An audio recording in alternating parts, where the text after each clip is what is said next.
Story of the Door, Mr. Utterson. The lawyer was a man of a rugged countenance that was never lighted by a smile. Cold, scanty, and embarrassed in discourse, backward in sentiment, lean, long, dusty, dreary, and yet somehow lovable at the friendly meetings. And when the wine was to his taste, something eminently human beaconed from his eye. Something indeed which never found its way into his talk, but which spoke not only in these silent symbols of the after-dinner face, but more often and loudly in the acts of his life. He was austere with himself, drank gin when he was alone to mortify a taste for vintages, and though he enjoyed the theatre, had not crossed the doors for one for 20 years. But he had an approved tolerance for others, sometimes wondering, almost with envy, at the high pressure of spirits involved in their misdeeds, and in any extremity inclined to help rather than to reapprove. "I incline to Cain's heresy," he used to say quaintly. "I let my brother go to the devil in his own way." In this character, it was frequently his fortune to be the last reputable acquaintance and the last good influence in the lives of down-going men. And to such as these, so long as they came about his chambers, he never marked a shade of change in his demeanor. No doubt, the feat was easy to Mr. Utterson, for he was undemonstrative at best, and even his friendships seemed to be founded in a similar catholicity of good nature. It is the mark of a modest man to accept his friendly circle ready-made from the hands of opportunity, and that was the lawyer's way. His friends were those of his own blood, or those whom he had known the longest. His affections, like ivy, were the growth of time. They implied no aptness in the object, hence no doubt the bond that united him to Mr. Richard Ainfield, his distant kinsman, the well-known man about town. It was a nut to crack for many, what these two could see in each other or what subject they could find in common. It was reported by those who encountered them in their Sunday walks that they said nothing looked singularly dull and would hail with obvious relief the appearance of a friend.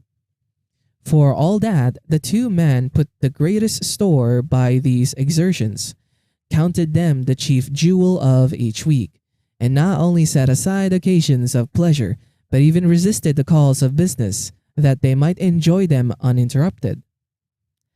It chanced on one of these rambles that their way led them down a by-street in a busy quarter of London. The street was small and what is called quiet, but it drove a thriving trade on the weekdays. The inhabitants were all doing well, it seemed, and all aimlessly hoping to do better still, and laying out the surplus of their gains in coquetry, so that the shop fronts stood along the thoroughfare with an air of invitation, like rows of smiling saleswomen even on Sunday, when it veiled its more florid charms and lay comparatively empty of passage. The street shone out in contrast to its dingy neighborhood, like a fire in a forest, and with its freshly painted shutters, well-polished brasses, and general cleanliness and gaiety of note, instantly caught and pleased the eye of the passenger. Two doors from one corner, on the left hand going east, the line was broken by the entry of a court, and just at that point, a certain sinister block of building thrust forward its gable on the street. It was 2 stories high, showed no window, nothing but a door on the lower story and a blind forehead of discolored wall on the upper, and bore in every feature the marks of a prolonged and sordid negligence. The door, which was equipped with neither bell nor knocker, was blistered and disdained. Tramps slouched into the recess and struck matches on the panels. Children kept shop upon the steps. The schoolboy had tried his knife on the moldings, and for close on a generation, no one had appeared to drive away these random visitors or to repair their ravages. Mr. Enfield and the lawyer were on the other side of the by street, but when they came abreast of the entry, the former lifted up his cane and pointed. "Did you ever remark that door?" he asked. And when his companion had replied in the affirmative, "It is connected in my mind," added he, with a very odd story. "Indeed," said Mr. Utterson, with a slight change of voice. "And what is that?" "Well, it was this way," returned to Mr. Enfield. "I was coming home from some place at the end of the world, about 3 o'clock of a black winter morning, and my way lay through a part of town where there was literally nothing to be seen but lamps, street after street, and all the folks asleep. Street after street, all lighted up as if for a procession, and all as empty as a church, till at last I got into that state of mind when a man listens and listens and begins to long for the sight of a policeman. All at once I saw two figures, one a little man who was stumping along eastward at a good walk, and the other a girl of maybe 8 or 10 who was running as hard as she was able down a cross street. Well, sir, the two ran into one another naturally enough at the corner, and then came the horrible part of the thing, for the man trampled calmly over the child's body and left her screaming on the ground. It sounds nothing to hear, but it was hellish to see. It wasn't like a man, it was like some damn juggernaut. I gave a view halloa, took to my heels, collared my gentleman, and brought him back to where there was already quite a group about the screaming child. He was perfectly cool and made no resistance, but gave me one look so ugly that it brought out the sweat on me like running. The people who had turned out were the girl's own family, and pretty soon the doctor for whom she had been sent put in his appearance. Well, the child was not much the worse, more frightened according to the sawbones, and there you might have supposed would be an end to it. But there was one curious circumstance. I had taken a loathing to my gentleman at first sight. So had the child's family, which was only natural, but the doctor's case was what struck me. He was the usual dry and cut apothecary of no particular age and color, with a strong Edinburgh accent, and about as emotional as a bagpipe. Well, sir, he was like the rest of us. Every time he looked at my prisoner, I saw that Sawbones turn sick and white with the desire to kill him. I knew what was in his mind, just as he knew what was in mine. And killing being out of the question, we did the next best. We told the man we could and would make such a scandal out of this as should make his name stink from one end of London to the other. If he had any friends or any credit, we undertook that he should lose them. And all the time as we were pitching it in red hot, we were keeping the woman off him as best we could, for they were as wild as harpies. I never saw a circle of such hateful faces. And there was the man in the middle, with a kind of black, sneering coolness. Frightened, too. I could see that, but carrying it off. Sir really liked Satan. "If you choose to make capital out of this accident," said he, "I am naturally helpless. No gentleman but wishes to avoid a scene," says he. "Name your figure." Well, we screwed him up to £100 for the child's family. He would have clearly liked to stick out, but there was something about the lot of us that meant mischief, and at last he struck. The next thing was to get the money, and where do you think he carried us but to that place with the door? Whip out a key, went in, and presently came back with the matter of £10 in gold and a check for the balance on coats drawn, payable to bearer and signed with a name that I can't mention, though it's one of the points of my story, but it was a name at least very well known and often printed. The figure was stiff, but the signature was good for more than that, if it was only genuine. So I took the liberty of pointing out to my gentleman that the whole business looked apocryphal, and that a man does not, in real life, walk into a cellar door at 4 in the morning and come out of it with another man's check for close upon £100. But he was quite easy, and sneering. "Set your mind at rest," says he. "I will stay with you till the banks open and cash the check myself." So we all set off, the doctor and the child's father and our friend and myself, and passed the rest of the night in my chambers.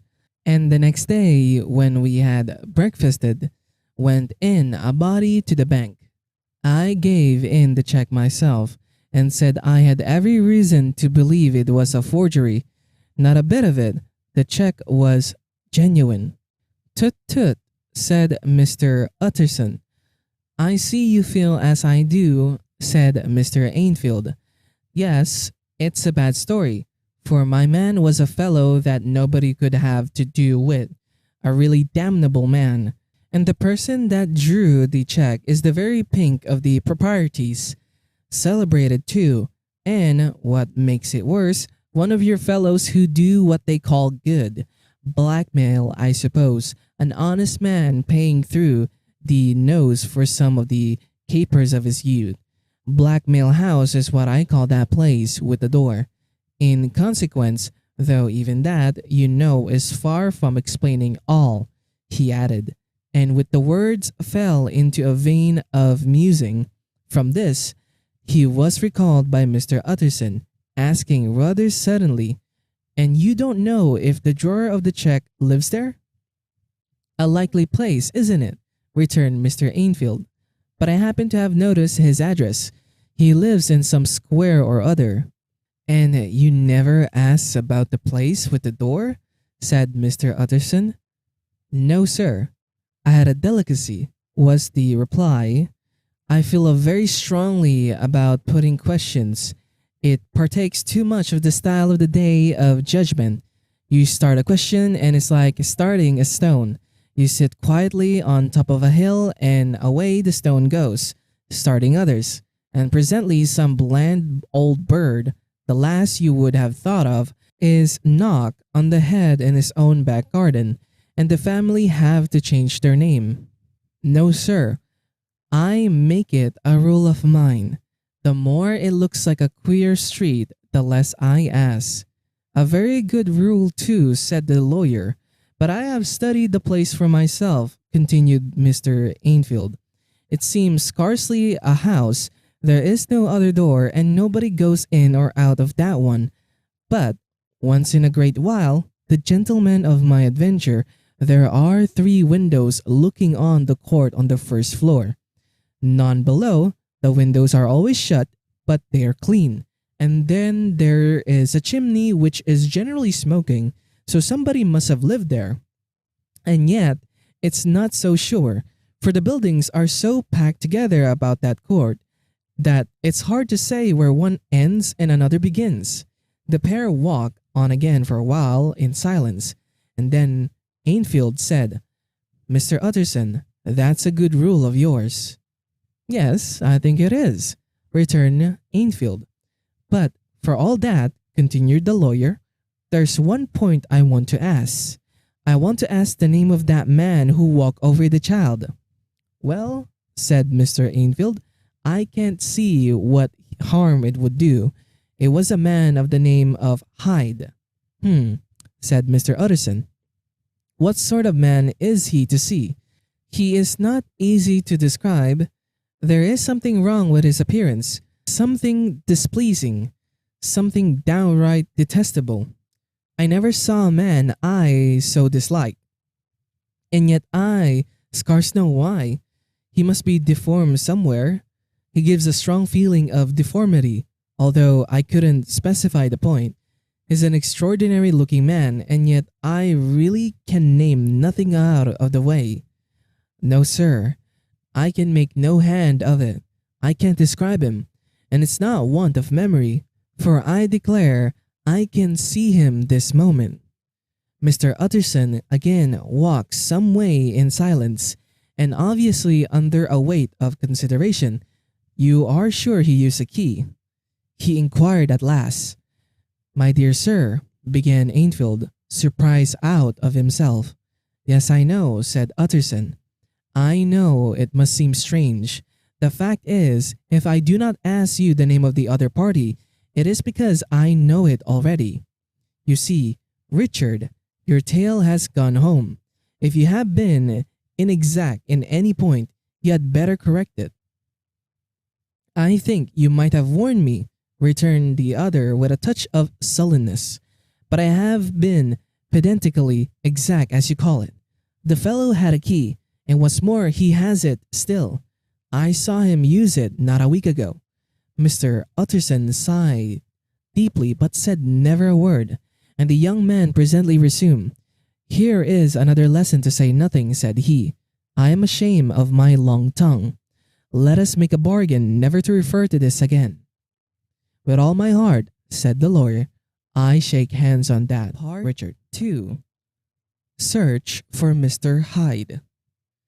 That evening, Mr. Utterson came home to his bachelor house in somber spirits, and sat down to dinner without relish. It was his custom of a Sunday, when this meal was over, to sit close by the fire, a volume of some dry divinity on his reading desk, until the clock of the neighboring church rang out the hour of 12, when he would go soberly and gratefully to bed. On this night, however, as soon as the cloth was taken away, he took up a candle and went into his business room. There he opened his safe, took from the most private part of it a document endorsed on the envelope as Dr. Jekyll's will, and sat down with a clouded brow to study its contents. The will was a holograph, for Mr. Utterson, though he took charge of it now that it was made, had refused to lend the least assistance in the making of it. It's provided not only that, in the case of the disease of Henry Jekyll, M.D., D.C.L., LL.D., F.R.S., and all his possessions were to pass into the hands of his friend and benefactor, Edward Hyde, but that in case of Dr. Jekyll's disappearance, or unexplained absence for any period exceeding 3 calendar months, the said Edward Hyde should step into the said Henry Jekyll's shoes without further delay and free from any burden or obligation, beyond the payment of a few small sums to the members of the doctor's household. This document had long been the lawyer's eyesore. It offended him both as a lawyer and as a lover of the sane and customary sides of life, to whom the fanciful was the immodest. And hitherto it was his ignorance of Mr. Hyde that had swelled his indignation. Now, by a sudden turn, it was his knowledge. It was already bad enough when the name was but a name of which he could learn no more. It was worse when it began to be clothed upon with detestable attributes, and out of the shifting, insubstantial mist that had so long baffled his eyes, there leaped up the sudden definite presentment of a fiend. "I thought it was madness," he said, as he replaced the obnoxious letter in the safe, "and now I begin to fear it is disgrace." With that, he blew out his candle, put on a great coat, and set forth in the direction of Cavendish Square, that citadel of medicine, where his friend, the great Dr. Lanyon, had his house and received his crowding patients. If anyone knows, it will be Lanyon, he thought. The solemn butler knew and welcomed him. He was subjected to no stage of delay, but ushered direct from the door to the dining room, where Dr. Lanyon sat alone over his wine.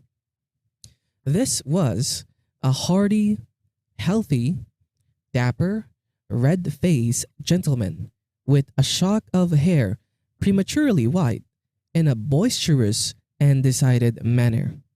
At sight of Mr. Utterson, he sprang up from his chair and welcomed him with both hands. The geniality, as was the way of the man, was somewhat theatrical to the eye, but it reposed on genuine feelings. For these two were old friends, old mates, both at school and college, going through respecters of themselves and of each other, and what does not always follow, men who thoroughly enjoyed each other's company.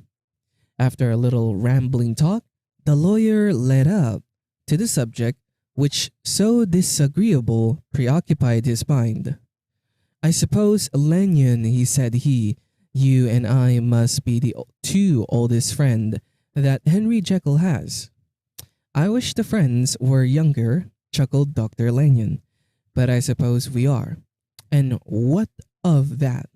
I see little of him now." "Indeed," said Utterson, "I thought you had a bond of common interests." "We had," was the reply, "but it is more than 10 years since Henry Jekyll became too fanciful for me. He began to go wrong in his mind. And though of course I continue to take an interest in him for old sake's sake, as they say." "I see. And I have seen devilish little of the man." "Such unscientific balderdash," added the doctor, flashing suddenly purple, with a strange Damien and Pythias. This little spirit of temper was somewhat of a relief to Mr. Utterson. They have only differed on some point of science, he thought, and being a man of no scientific passions, except in the matter of conveyancing, he even added, "It is nothing worse than that." He gave his friend a few seconds to recover his composure, and then approached the question he had come to put. "Did you ever come across a protege of his, one Hyde?" he asked. "Hyde?" repeated Lanyon. "No, never heard of him since my time." That was the moment of information that the lawyer carried back with him to the great dark bed on which he tossed to and fro until the small hours of the morning began to grow large. It was a night of little ease to his toiling mind, toiling in mere darkness and besieged by questions. 6 o'clock struck on the bells of the church that was so conveniently near to Mr. Utterson's dwelling, and still he was digging at the problem. Hitherto it had touched him on the intellectual side alone, but now his imagination also was engaged, or rather enslaved. And as he lay and tossed in the gross darkness of the night and the curtained room, Mr. Ainfield's tale went by before his mind in a scroll of lighted pictures. He would be aware of the great field of lamps of nocturnal city, then of the figure of a man walking swiftly, then of a child running from the doctors, and then these met, and that human juggernaut trod the child down and passed on regardless of their screams, or else he would see a room in a rich house where his friend lay asleep, dreaming and smiling at his dreams, and then the door of that room would be open, the curtains of the bed plucked apart, the sleeper recalled, and lo, there would stand by his side a figure to whom power was given, and even at that hour he must rise and do its bidding. The figure in these two phases haunted the lawyer all night, and if at any time he dozed over, it was but to see it glide more stealthily through sleeping houses, or move the more swiftly, and still the more swiftly, even to dizziness, through wider labyrinths of lamp-lighted city, and at every street corner crush a child and leave her screaming. And still, the figure had no face by which he might know it.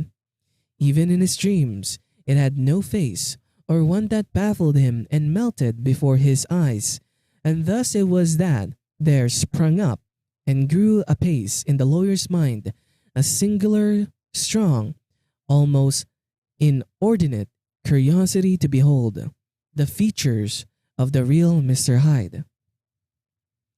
If he could but once set eyes on him, he thought the mystery would lighten and perhaps roll altogether away, as was the habit of mysterious things when well examined. He might see a reason for his friend's strange preference or bondage, call it which you please, and even for the startling clauses of the will. And at least it would be a face worth seeing, the face of a man who was without bowels of mercy, a face which had but to show itself to raise up in the mind of the unimpressionable Enfield a spirit of enduring hatred. From that time forward, Mr. Utterson began to haunt the door in the by-street of shops. In the morning before office hours, at noon when business was plenty and time scarce, at night, under the face of the fog city moon, by all lights and at all hours of solitude or concourse, the lawyer was to be found on his chosen post. If he be Mr. Hyde, he had thought, I shall be Mr. C. And at last his patience was rewarded. It was a fine dry night, frost in the air, the streets as clean as a ballroom floor, the lamps unshaken by any wind, drawing a regular pattern of light and shadow. By 10 o'clock, when the shops were closed, the by-street was very solitary, and in spite of the low growl of London from all around, very silent. Small sounds carried far, domestic sounds out of the houses were clearly audible on either side of the roadway, and the rumor of the approach of any passenger preceded him by a long time. Mr. Utterson had been some minutes at his post when he was aware of an odd light footstep drawing near.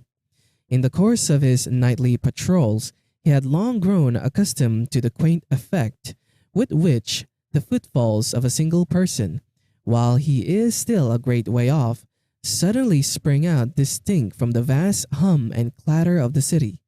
Yet his attention had never before been so sharply and decisively arrested, and it was with a strong superstitious prevision of success that he withdrew into the entry of the court.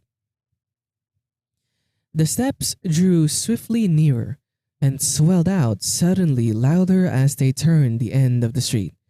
The lawyer, looking forth from the entry, could soon see what manner of man he had to deal with.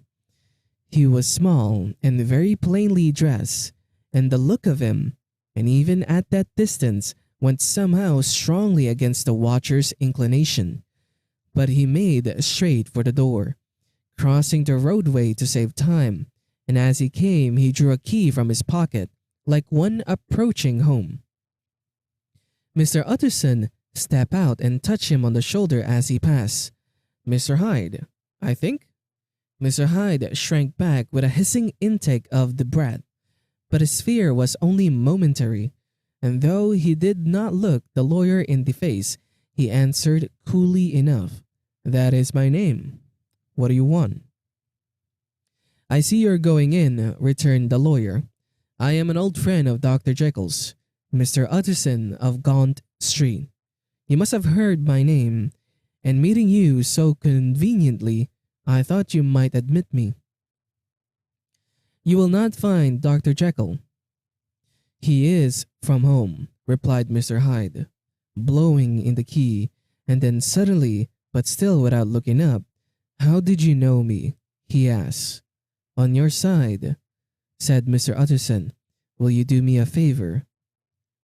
With pleasure, replied the other. What shall it be? Will you let me see your face? Asked the lawyer. Mr. Hyde appeared to hesitate, and then, as if upon some sudden reflection, fronted about with an air of defiance, and the pair stared at each other pretty fixedly for a few seconds. Now I shall know you again, Mr. Utterson. It may be useful." "Yes," returned Mr. Hyde. "It is as well we have met. And I propose you should have my address."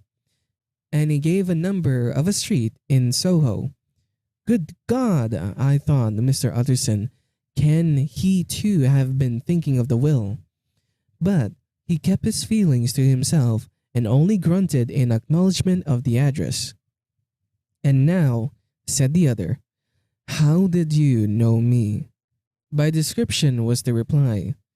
"Whose description?" "We have common friends," said Mr. Utterson. "Common friends?" echoed Mr. Hyde, a little hoarsely. "Who are they?"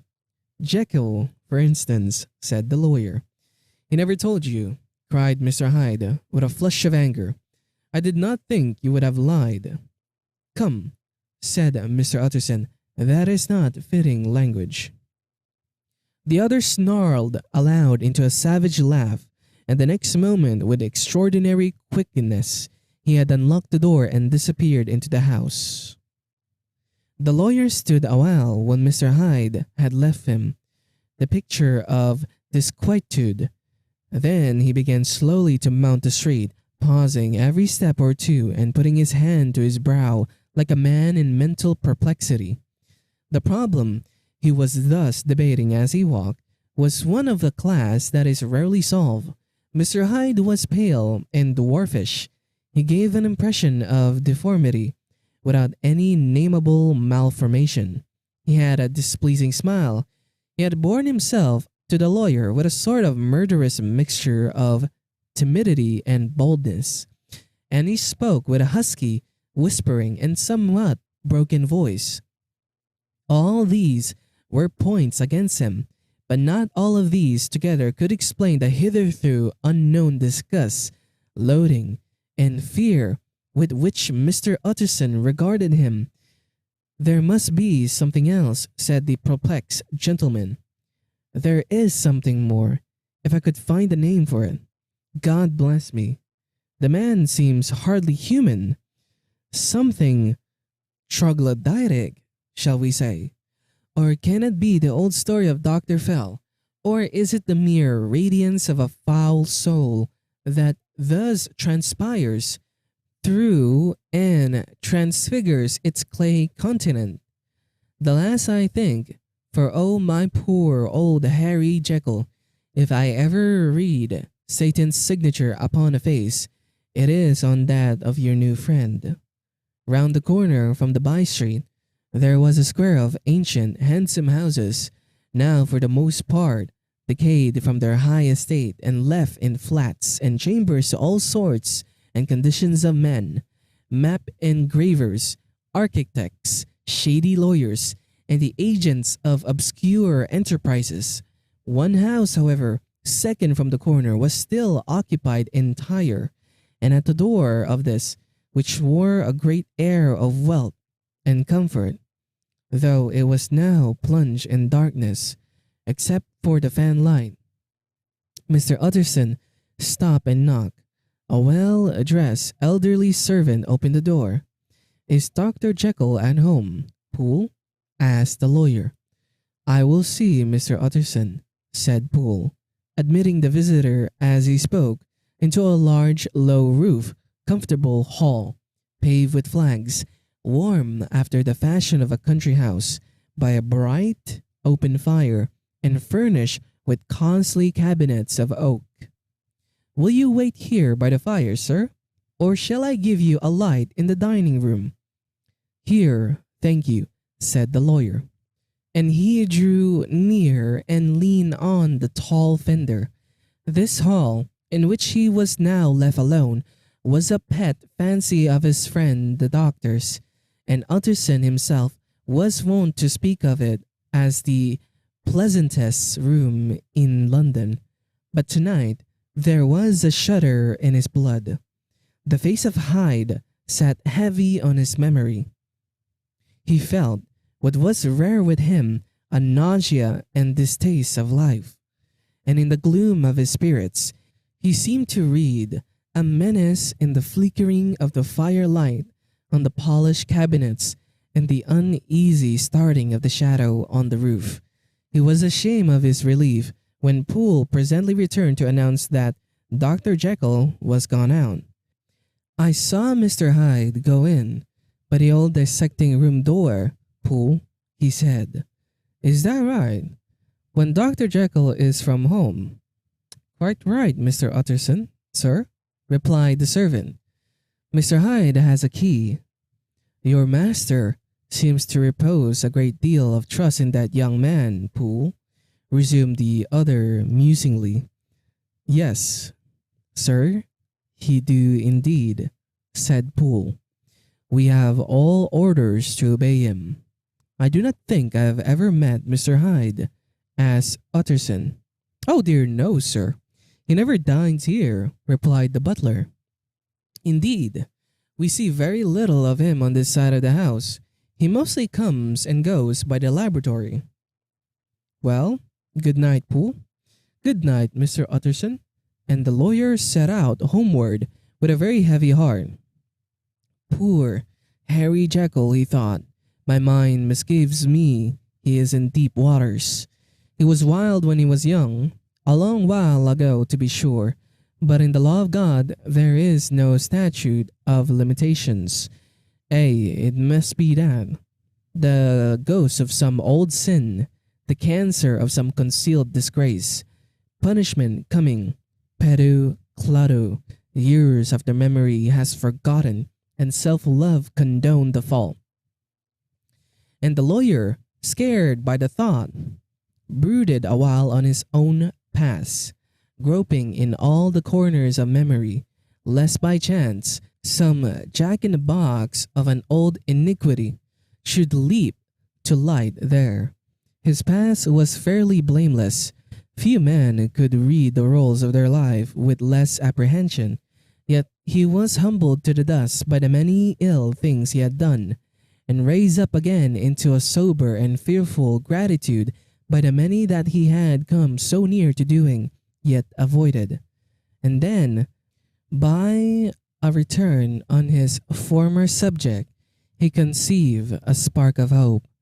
This Master Hyde, if he were studied, thought he, must have secrets of his own. Black secrets, by the look of him.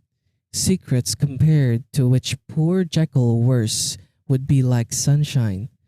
Things cannot continue as they are.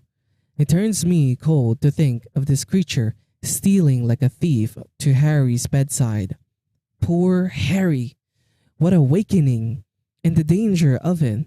For if this Hyde suspects the existence of the will, he may grow impatient to inherit. I must put my shoulder to the will. If Jekyll will but let me, he added, if Jekyll will only let me. For once more he saw before his mind's eye, as clear as a transparency, the strange clauses of the will. Dr. Jekyll was quite at ease. A fortnight later, by excellent good fortune, the doctor gave one of his pleasant dinners to some 5 or 6 old cronies, all intelligent, reputable men, and all judges of good wine. And Mr. Utterson was so contrived that he remained behind after the others had departed. This was no new arrangement, but a thing that had befallen many scores of times where Utterson was liked. He was liked well. Hosts loved to detain the dry lawyer. When the light-hearted and the loose-tongued had already their foot on the threshold, they liked to sit a while in his unobtrusive company, practicing for solitude, sobering their minds in the man's rich silence. After the expense and the strain of gaiety, to this rule Dr. Jekyll was no exception, and as he is now sat on the opposite side of the fire, a large, well-made, smooth-faced man of 50, with something of a sly-ish cast perhaps, but every mark of capacity and kindness, you could see by his looks that he cherished for Mr. Utterson a sincere and warm affection. "I have been wanting to speak to you, Jekyll," began the letter. "You know that will of yours." A close observer might have gathered that the topic was distasteful, but the doctor carried it off. gaily. "My poor Utterson," said he, "you are unfortunate in such a client. I never saw a man so distressed as you were by my will, unless it were that hide-bound pedant, Lanyon, at what he called my scientific heresies. Oh, I know he's a good fellow. You needn't frown, an excellent fellow, and I always mean to see more of him. But a hide-bound pedant for all that. An ignorant, blatant pedant. I was never more disappointed in any man than Lanyon. You know, I never approve of it," pursued Utterson, ruthlessly disregarding the fresh topic. "My will? Yes, certainly I know that," said the doctor, a trifle sharply. "You have told me so." "Well, I tell you so again," continued the lawyer. "I have been learning something of young Hyde." The large, handsome face of Dr. Jekyll grew pale to the very lips, and there came a blackness about his eyes. "I do not care to hear more," said he. "This is a matter I thought we had agreed to drop." "What I heard was abominable," said Utterson. "It can make no change. You do not understand my position," returned the doctor, with a certain incoherency of manner. "I am painfully situated, Utterson. My position is a very strange one. It is one of those affairs that cannot be mended by talking." "Jekyll," said Utterson, "you know me. I am a man to be trusted. Make a clean breast of this in confidence, and I make no doubt I can get you out of it." "My good Utterson," said the doctor, "this is very good of you. This is downright good of you, and I cannot find words to thank you in. I believe you fully. I would trust you before any man alive, before myself if I could make the choice. But indeed it isn't what you fancy. It is not so bad as that. And just to put your good heart at rest, I will tell you one thing. The moment I choose, I can be rid of Mr. Hyde. I give you my hand upon that, and I thank you again and again. And I will just add one little word, Utterson, that I'm sure you'll take in good part. This is a private matter, and I beg of you to let it sleep." Utterson reflected, a little, looking in the fire. "I have no doubt you are perfectly right," he said at last, getting to his feet. "Well, but since we have touched upon this business, and for the last time I hope," continued the doctor, "there is one point I should like you to understand. I have a really great interest in poor Hyde. I know you have seen him. He told me so, and I fear he was rude. But I do sincerely take a very great interest in that young man. And if I am taken away, Utterson, I wish you to promise me that you will bear with him and get his rights for him. I think you would, if you knew all, and it would be a weight off my mind if you would promise." "I can't pretend that I shall ever like him," said the lawyer. "I don't ask that," pleaded Jekyll, laying his hand upon the other's arm.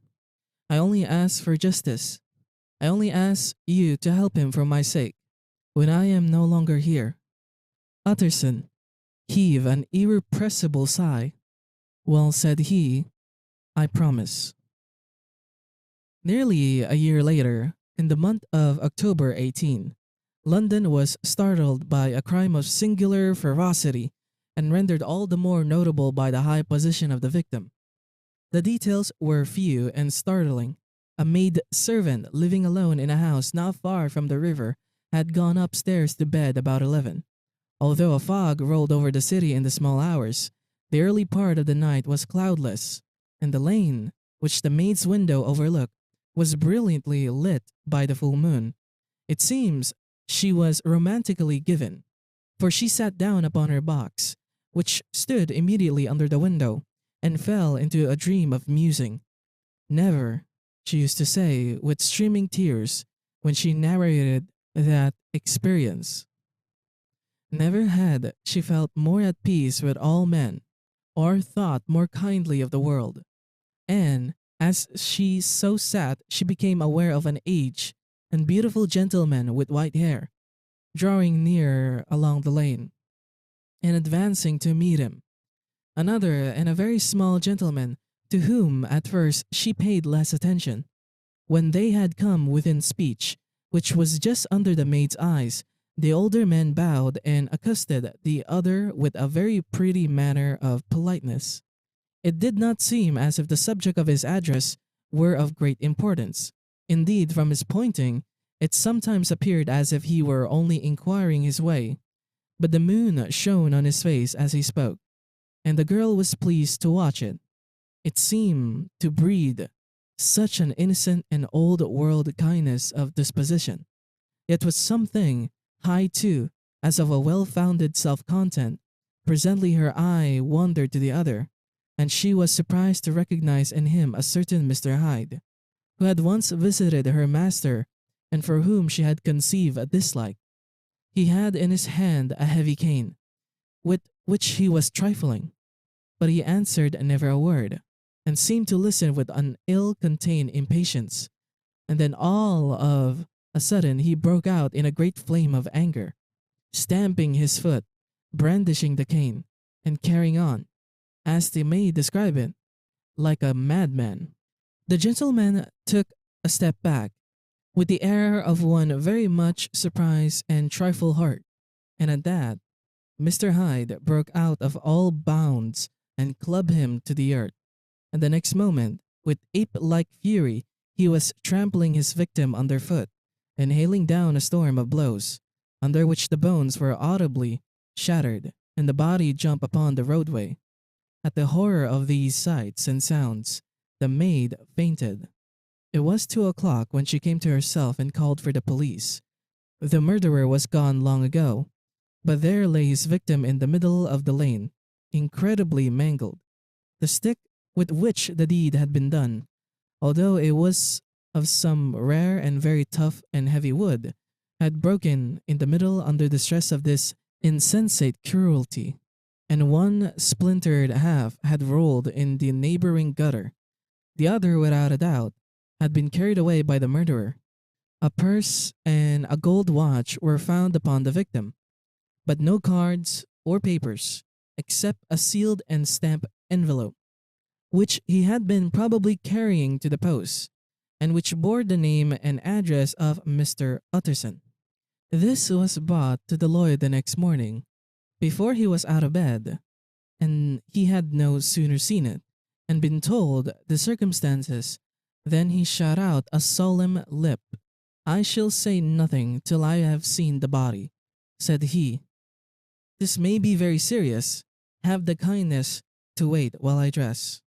And with the same grave countenance, he hurried through his breakfast and drove to the police station, whither the body had been carried. As soon as he came into the cell, he nodded. "Yes," said he, "I recognize him. I am sorry to say this. This is Sir Danvers Carey." "Good God, sir," exclaimed the officer. "Is it possible?" And the next moment his eyes lighted up with a very professional ambition. "This will make a deal of noise," he said, "and perhaps you can help us to the man." And he briefly narrated what the maid had seen and showed the broken stick. Mr. Utterson had already quailed at the name of Hyde, but when the stick was laid before him, he could no doubt no longer. Broken and battered as it was, he recognized it for one that he had himself presented many years before to Henry Jekyll. "Is this Mr. Hyde a person of small stature?" he inquired. "Particularly small and particularly wicked-looking is what the maid calls him," said the officer. Mr. Utterson reflected, and then raising his head, "If you will come with me in my cab," he said, "I think I can take you to his house." It was by this time about 9 in the morning, and the first fog of the season. A great chocolate-colored pall lowered over the heaven, but the wind was continually charging and routing these embattled vapors, so that as the cab crawled from the street to street, Mr. Utterson beheld a marvelous number of degrees and hues of twilight. For here it would be dark like the black end of evening, and there would be a glow of a rich lurid brown, like the light of some strange conflagration, and here for a moment the fog would be quite broken up, and a haggard shaft of daylight would glance in between the swirling reeds, the dismal quarter of Soho seen under these changing glimpses, with its muddy ways and slatternly passengers, and its lamps, which had never been extinguished or had been kindled afresh to combat this mournful reinvasion of darkness, seemed in the lawyer's eyes like a district of some city in a nightmare. The thoughts of his mind, besides, were of the gloomiest dye, and when he glanced at the companion of his drive, he was conscious of some touch of that terror of the law and the law's officers, which may at times assail the most honest. As the cab drew up before the address indicated, the fog lifted a little and showed him a dingy street, a gin palace, a low French eating house, a shop for the retail of penny numbers and two-penny salads, many ragged children huddled in the doorways, and many women of many different nationalities passing out, key in hand, to have a morning glass, and the next moment the fog settled down again upon that part, as brown as umber, and cut him off from his blackguardly surroundings. This was the home of Henry Jekyll's favorite, of a man who was heir to £250,000 sterling. An ivory-faced and silvery-haired old woman opened the door. She had an evil face, smoothed by hypocrisy, but her manners were excellent. Yes, she said, this was Mr. Hyde's, but he was not at home. He had been in that night very late, but had gone away again in less than an hour. There was nothing strange in that. His habits were very irregular, and he was often absent. For instance, it was nearly 2 months since she had seen him till yesterday. Very well. We wish to see his rooms, said the lawyer. And when the woman began to declare it was impossible, I'd better tell you who this person is, he added. This is Inspector Newcomen of Scotland Yard. A flash of odious joy appeared upon the woman's face. Ah, she said, he is in trouble. What has he done? Mr. Utterson and the inspector exchanged glances. He don't seem a very popular character, observed the latter. And now, my good woman, just let me and this gentleman have a look about us. In the whole extent of the house, which but for the old woman remained otherwise empty, Mr. Hyde had only used a couple of rooms, but these were furnished with luxury and good taste. A closet was filled with wine. The plate was of silver, the napery elegant. A good picture hung upon the walls, a gift, as Utterson supposed, from Henry Jekyll, who was much of a connoisseur, and the carpets were of many plies and agreeable in color. At this moment, however, the rooms bore every mark of having been recently and hurriedly ransacked. Clothes lay about the floor, with their pockets inside out. Lockfast drawers stood open, and on the hearth there lay a pile of grey ashes, as though many papers had been burned.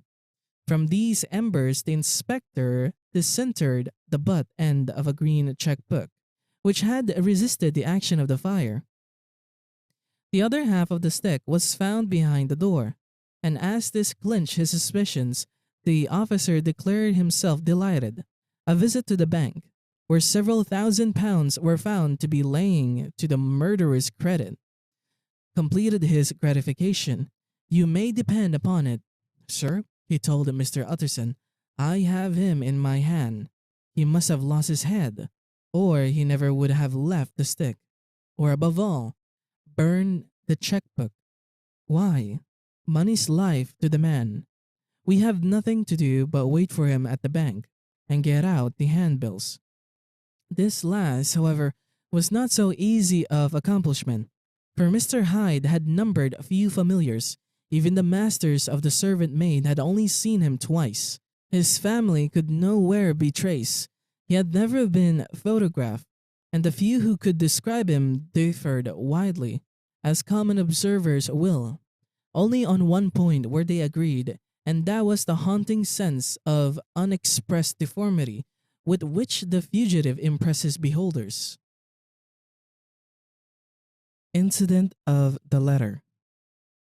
It was late in the afternoon when Mr. Utterson found his way to Dr. Jekyll's door, where he was at once admitted by Poole and carried down by the kitchen offices and across a yard which had once been a garden, to the building which was indifferently known as the laboratory or the dissecting rooms. The doctor had bought the house from the heirs of a celebrated surgeon, and his own taste, being rather chemical than anatomical, had changed the destination of the block at the bottom of the garden. It was the first time that the lawyer had been received in that part of his friend's quarters, and he eyed the dingy window-less structure with curiosity and gazed around with a distasteful sense of strangeness as he crossed the theater, once crowded with eager students and now lying gaunt and silent. The tables laden with chemical apparatus, the floor strewn with crates and littered with packing straw, and the light falling dimly through the foggy cupola. At the further end, a flight of stairs mounted to a door covered with red baize, and through this Mr. Utterson was at last received into the doctor's cabinet. It was a large room, fitted round with glass presses, furnished, among other things, with a cheval glass and a business table, and looking out upon the court by three dusty windows barred with iron. The fire burned in the grate. A lamp was set lighted on the chimney shelf, for even in the houses the fog began to lie thickly, and there, close up to the warmth, sat Dr. Jekyll, looking deadly sick. He did not raise to meet his visitor, but held out a cold hand, and bade him welcome in a changed voice. "And now," said Mr. Utterson, as soon as Poole had left them, "you have heard the news?" The doctor shuddered. "They were crying in the square," he said. "I heard them in my dining room." "One word," said the lawyer. "Carew was my client, but so are you, and I want to know what am I doing?" "You have not been mad enough to hide this fellow?" "Utterson." "I swear to God," cried the doctor, "I swear to God I will never set eyes on him again. I bind my honor to you that I am done with him in this world. It is all at an end, and indeed he does not want my help. You do not know him as I do. He is safe. He is quite safe. Mark my words, he will never more be heard of." The lawyer listened gloomily. He did not like his friend's feverish manner. "You seem pretty sure of him," said he, "and for your sake, I hope you may be right. If it came to a trial, your name might appear." "I am quite sure of him," replied Jekyll. "I have grounds for certainty that I cannot share with anyone. But there is one thing on which you may advise me. I have received a letter, and I am at a loss whether I should show it to the police. I should like to leave it in your hands, Utterson. You would judge wisely, I am sure. I have so great a trust in you." "You fear, I suppose, that it might lead to his detection," said the lawyer. "No," said the other. "I cannot say that I care what becomes of Hyde. I am quite done with him. I was thinking of my own character, which this hateful business has rather exposed." Utterson ruminated a while. He was surprised at his friend's selfishness, and yet relieved by it. "Well," said he, at last, "let me see the letter." The letter was written in an odd, upright hand and signed Edward Hyde, and it signified, briefly enough, that the writer's benefactor, Dr. Jekyll, whom he had long so unworthily repaid for 1,000 generosities, need labor under no alarm for his safety, as he had means of escape on which he had placed a sure dependence. The lawyer liked this letter well enough.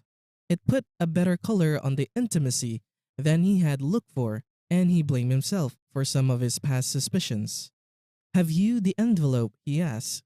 I burn it, replied Jekyll, before I thought what was about. But it bore no postmark. The note was handed in. Shall I keep this and sleep upon it? Asked Utterson. I wish you to judge for me entirely, was the reply. I have lost confidence in myself. Well, I shall consider, returned the lawyer. And now, one word more. It was Hyde who dictated the terms in your will about that disappearance. The doctor seemed seized with a calm of faintness. He shut his mouth tight and nodded. I knew it, said Utterson. He meant to murder you. You have had a fine escape. I have had what is far more to the purpose, returned the doctor solemnly. I have had a lesson. Oh God, Utterson, what a lesson I have had. And he covered his face for a moment with his hands. On his way out, the lawyer stopped and had a word or two with Poole. By the by, said he, there was a letter handed in today. What was the messenger like? But Poole was positive. Nothing had come except by post, and only circulars by that, he added. This news sent off the visitor with his fears renewed. Plainly the letter had come by the laboratory door. Possibly, indeed, it had been written in the cabinet. And if that were so, it must be differently judged and handled with the more caution. The newsboys, as he went, were crying themselves hoarse along the footways. Special edition. Shocking murder of an MP. That was the funeral oration of one friend and client. He could not help a certain apprehension, lest the good name of another should be sucked down in the eddy of the scandal. It was, at least, a ticklish decision that he had to make, and self-reliant as he was by habit, he began to cherish a longing for advice. It was not to be had directly, but perhaps he thought it might be fished for. Presently after, he sat on one side of his own hearth, with Mr. Guest, his head clerk, upon the other, and midway between, at a nicely calculated distance from the fire, a bottle of a particular old wine that had long dwelt unsun in the foundations of his house. The fog still slept on the wing above the drowned city, where the lamps glimmered like carbuncles, and through the muffle and smother of these fallen clouds, the procession of the town's life was still rolling in through the great arteries with a sound as of a mighty wind. But the room was gay with firelight. In the bottle the acids were long ago resolved. The imperial dye had softened with time. As the color grows richer in stained windows, the glow of hot autumn afternoons on hillside vineyards was ready to be set free and to disperse the fogs of London. Insensibly the lawyer melted. There was no man from whom he kept fewer secrets than Mr. Guest, and he was not always sure that he kept as many as he meant. Guest had often been on business to the doctors. He knew Poole. He could scarce have failed to hear of Mr. Hyde's familiarity about the house. He might draw conclusions. Was it not as well, then, that he should see a letter which put that mystery to rights? And above all, since Guest, being a great student and critic of handwriting, would consider the step natural and obliging. The clerk, besides, was a man of counsel.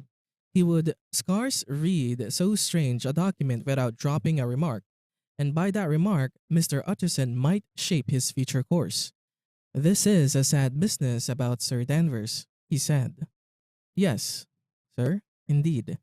It has elicited a great deal of public feeling, returned Guest. The man, of course, was mad. I should like to hear your views on that, replied Utterson. I have a document here in his handwriting. It is between ourselves, for I scarce know what to do about it.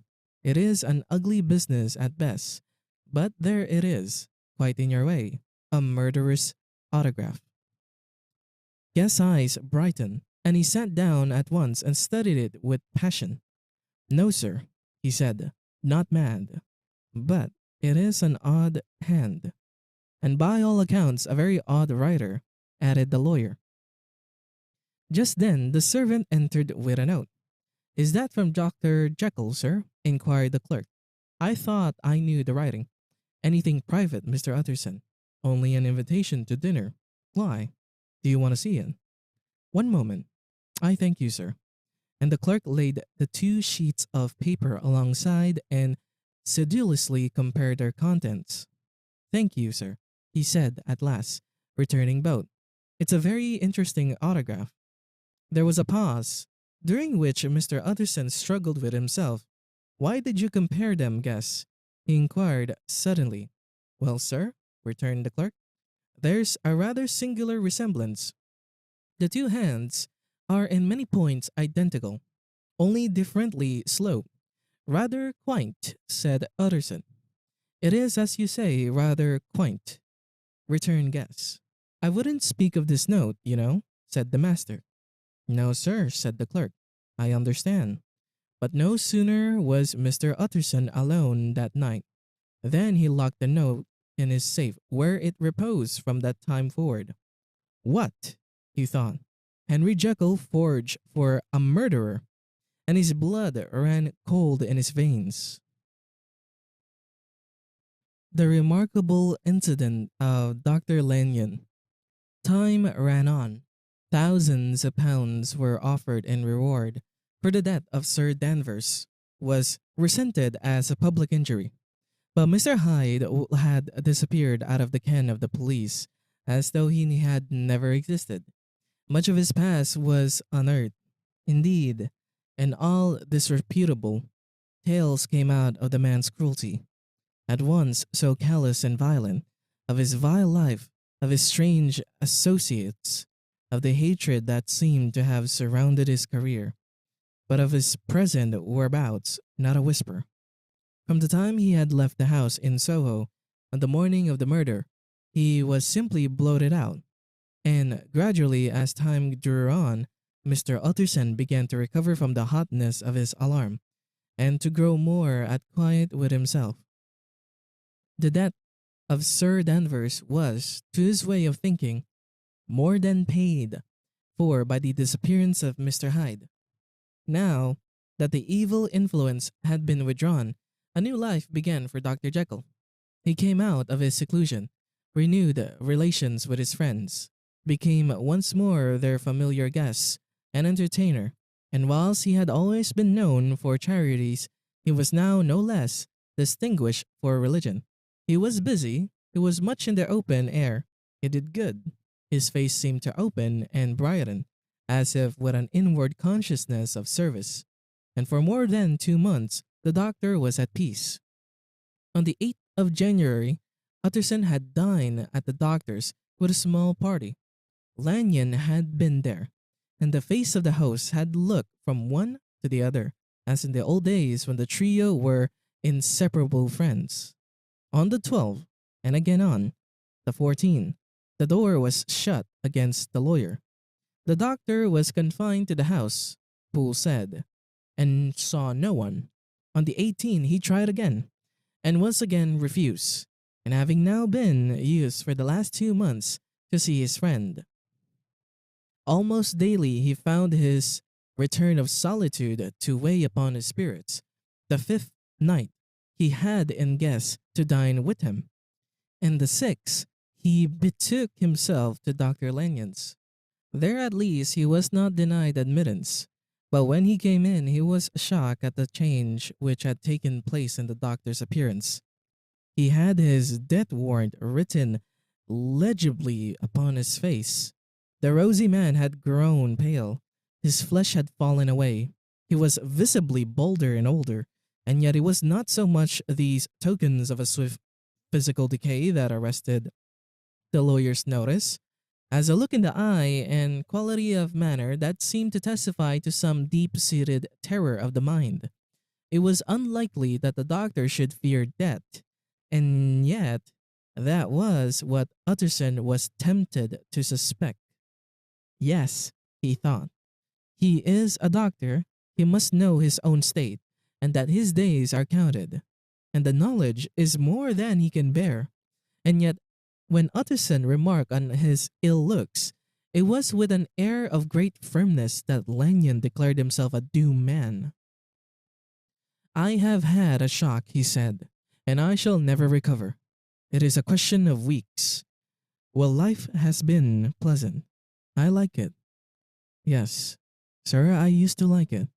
I sometimes think if we all knew, we should be more glad to get away. Jekyll is ill too, observed Utterson. Have you seen him? But Lanyon's face changed, and he held up a trembling hand. I wish to see or hear no more of Dr. Jekyll, he said in a loud, unsteady voice. I am quite done with that person, and I beg that you will spare me any allusion to one whom I regard as dead. Tut tut, said Utterson, and then after a considerable pause, can't I do anything? He inquired. We are three very old friends, Lanyon. We shall not live to make others. Nothing can be done, returned Lanyon. As himself, he will not see me, said the lawyer. I am not surprised at that, was the reply. Some day, Utterson, after I am dead, you may perhaps come to learn the right and wrong of this. I cannot tell you, and in the meantime, if you can't sit and talk with me of other things, for God's sake, stay and do so. But if you cannot keep clear of this accursed topic, then in God's name go, for I cannot bear it. As soon as he got home, Utterson sat down and wrote to Jekyll, complaining of his exclusion from the house, and asking the cause of this unhappy break with Lanyon. And the next day brought him a long answer, often very pathetically worded, and sometimes darkly mysterious in drift. The quarrel with Lanyon was incurable. I do not blame our old friend, Jekyll wrote, but I share his view that we must never meet. I mean, from henceforth to lead a life of extreme seclusion, you must not be surprised nor must you doubt my friendship. If my door is often shut even to you, you must suffer me to go my own dark way. I've brought on myself a punishment and a danger that I cannot name. If I am the chief of sinners, I am the chief of sufferers also. I could not think that this earth contained a place for sufferings and terrors so unmeaning, and you can do but one thing, Utterson, to lighten this destiny, and that is to respect my silence. Utterson was amazed. The dark influence of Hyde had been withdrawn. The doctor had returned to his old tasks and amenities. A week ago, the prospect had smiled with every promise of a cheerful and an honored age, and now in a moment friendship and peace of mind, and the whole tenor of his life were wrecked. So great and unprepared a change pointed to madness, but in a view of Lanyon's manner and words, there must lie for it some deeper ground. A week afterwards, Dr. Lanyon took to his bed, and in something less than a fortnight he was dead. The night after the funeral at which he had been sadly affected, Utterson locked the door of his business room, and sitting there by the light of a melancholy candle, drew out and set before him an envelope addressed by the hand and sealed with the seal of his dead friend. Private, for the hands of J. G. Utterson alone, and in case of his predeceased, to be destroyed unread. So it was, and pathetically superscribed, and the lawyer dreaded to behold the contents. I have buried one friend today, he thought. What if this should cause me another? And then he condemned the fear as a disloyalty, and broke the seal. Within there was another enclosure, likewise sealed, and marked upon the cover as not to be opened till the death or disappearance of Dr. Henry Jekyll. Utterson could not trust his eyes. Yes, it was disappearance. Here again, as in the mad will which he had long ago restored to its author. Here again were the idea of a disappearance and the name of Henry Jekyll bracketed. But in the will, that idea had sprung from the sinister suggestion of the man Hyde. It was set there with a purpose, all too plain and horrible, written by the hand of Lanyon. What should it mean? A great curiosity came on the trustee to disregard the prohibition and dive at once to the bottom of these mysteries. But professional honor and faith to his dead friend were stringent obligations, and the packet slept in the inmost corner of his private safe. It is one thing to mortify curiosity, another to conquer it, and it may be doubted if from that day forth Utterson desired the society of his surviving friend with the same eagerness. He thought of him kindly, but his thoughts were disquieted and fearful. He went to call indeed, but he was perhaps relieved to be denied admittance. Perhaps in his heart he preferred to speak with Poole upon the doorstep and surrounded by the air and sounds of the open city, rather than to be admitted into the house of voluntary bondage, and to sit and speak with its inscrutable recluse. Poole had, indeed, no very pleasant news to communicate. The doctor, it appeared, now more than ever confined himself to the cabinet over the laboratory, where he would sometimes even sleep. He was out of spirits. He had grown very silent. He did not read. It seemed as if he had something in his mind. Utterson became so used to the unvarying character of these reports that he fell off little by little in the frequency of his visits. At the window. It chanced on Sunday, when Mr. Utterson was on his usual walk with Mr. Ainfield, that their way lay once again through the by-street, and that when they came in front of the door, both stopped to gaze on it. "Well," said Ainfield, "that story's at an end at least. We shall never see more of Mr. Hyde." "I hope not," said Utterson. "Did I ever tell you that I once saw him and shared your feeling of repulsion?" "It was impossible to do the one without the other," returned Ainfield. "And by the way, what an ass you must have thought of me, not to know that this was a back way to Dr. Jekyll's. It was partly your own fault that I found it out, even when I did." "So you found it out, did you?" said Utterson. "But if that be so, we may step into the court and take a look at the windows. To tell you the truth, I am uneasy about poor Jekyll, and even outside I feel as if the presence of a friend might do him good." The court was very cool and a little damp, and full of premature twilight, although the sky high up overhead was still bright with sunset.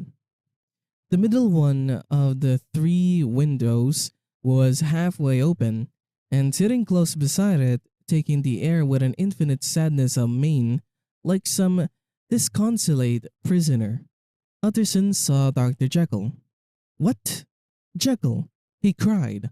"I trust you are better." "I am low, Utterson," replied the doctor, drearily, "very low. It will not last long, thank God." "You stay too much indoors," said the lawyer.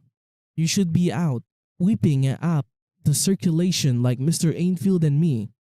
This is my cousin, Mr. Ainfield, Dr. Jekyll. Come now, get your hat and take a quick turn with us." "You are very good," sighed the other. "I should like to very much, but no. It is quite impossible. I dare not. But indeed, Utterson, I am very glad to see you. This is really a great pleasure. I would like to ask you and Mr. Ainfield up, but the place is really not fit." "Why then," said the lawyer, good-naturedly, "the best thing we can do is to stay down here and speak with you from where we are." That is just what I was about to venture to propose, returned the doctor with a smile. But the words were hardly uttered before the smile was struck out of his face and succeeded by an expression of such abject terror and despair as froze the very blood of the two gentlemen below. They saw it but for a glimpse, for the window was instantly thrust down. But that glimpse had been sufficient, and they turned and left the court without a word. In silence, too. They traversed the by-street, and it was not until they had come into a neighboring thoroughfare, where even upon a Sunday there were still some stirrings of life, that Mr. Utterson at last turned and looked at his companion. They were both pale, and there was an answering horror in their eyes. "God forgive us, God forgive us," said Utterson. But Mr. Ainfield only nodded his head very seriously and walked on once more in silence. The last night. Mr. Utterson was sitting by his fireside one evening after dinner, when he was surprised to receive a visit from Poole. "Bless me, Poole, what brings you here?" he cried. And then taking a second look at him, "What ails you?" he added. "Is the doctor ill?" "Mr. Utterson," said the man, "there is something wrong." "Take a seat, and here is a glass of wine for you," said the lawyer. "Now take your time, and tell me plainly what you want." "You know the doctor's ways, sir," replied Poole, "and how he shuts himself up. Well, he's shut up again in the cabinet, and I don't like it. Sir, I wish I may die if I like it. Mr. Utterson, sir, I'm afraid." "Now, my good man," said the lawyer, "be explicit. What are you afraid of?"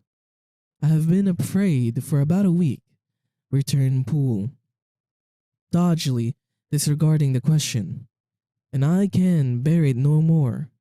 The man's appearance amply bore out of his words. His manner was altered for the worse, and except for the moment when he had first announced his terror, he had not once looked at the lawyer's face. Even now he sat with a glass of wine untasted on his knee, and his eyes directed to a corner of the floor. "I can bear it no more," he repeated. "Come," said the lawyer. "I see you have some good reason, Poole. I see there is something seriously amiss. Try to tell me what it is."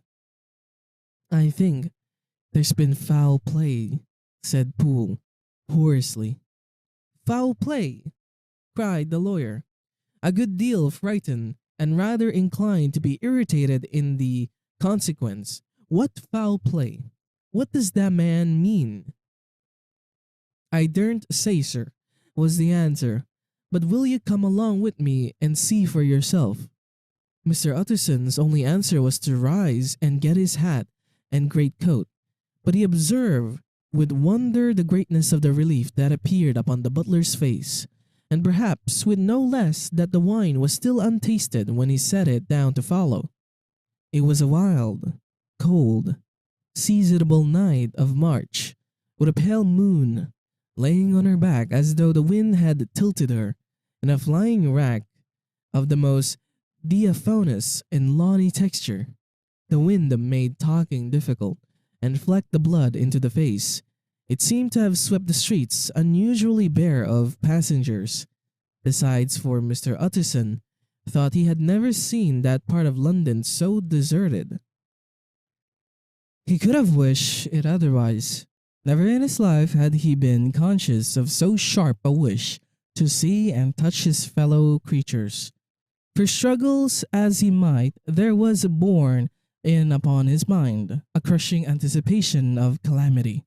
The square, when they got there, was all full of wind and dust, and the thin trees in the garden were lashing themselves along the railing. Poole, who had kept all the way a pace or two ahead, now pulled up in the middle of the pavement, and in spite of the biting weather, took off his hat and mopped his brow with a red pocket handkerchief. But for all the hurry of his coming, These were not the dews of exertion that he wiped away, but the moisture of some strangling anguish. For his face was white, and his voice, when he spoke, harsh and broken. "Well, sir," he said, "here we are, and God grant there be nothing wrong." "Amen, Poole," said the lawyer. Thereupon the servant knocked in a very guarded manner. The door was open on the chain, and a voice asked from within, "Is that you, Poole?" "It's all right," said Poole. "Open the door." The hall, when they entered, was brightly lighted up. The fire was built high, and about the hearth the whole of the servants, men and women, stood huddled together like a flock of sheep. At the sight of Mr. Utterson, the housemaid broke into hysterical whimpering, and the cook, crying out, "Bless God, it's Mr. Utterson," ran forward as if to take him in her arms. What? Are you all here?" said the lawyer peevishly. "Very irregular, very unseemly. Your master would be far from pleased." "They're all afraid," said Poole. Blank silence followed, no one protesting. Only the maid lifted up her voice and now wept loudly. "Hold your tongue," said Poole to her, with a ferocity of accent that testified to his own jangled nerves.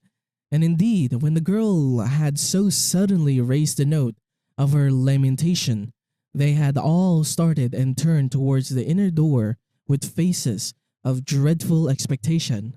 "And now," continued the butler, addressing the knife boy, "reach me a candle, and we'll get this through hands at once." And then he begged Mr. Utterson to follow him, and led the way to the back garden. "Now, sir," said he, "you come as gently as you can. I want you to hear, and I don't want you to be heard. And see here, sir, if by any chance he was to ask you in, do not go." Mr. Utterson's nerves at this onlook for termination gave a jerk that nearly threw him from his balance, but he recollected his courage and followed the butler into the laboratory building and through the surgical theater, with its lumber of crates and bottles, to the foot of the stairs. Here Poole mentioned him to stand on one side and listen, while he himself, setting down the candle and making a great, obvious call on his resolution, mounted the steps and knocked with a somewhat uncertain hand on the red baize of the cabinet door.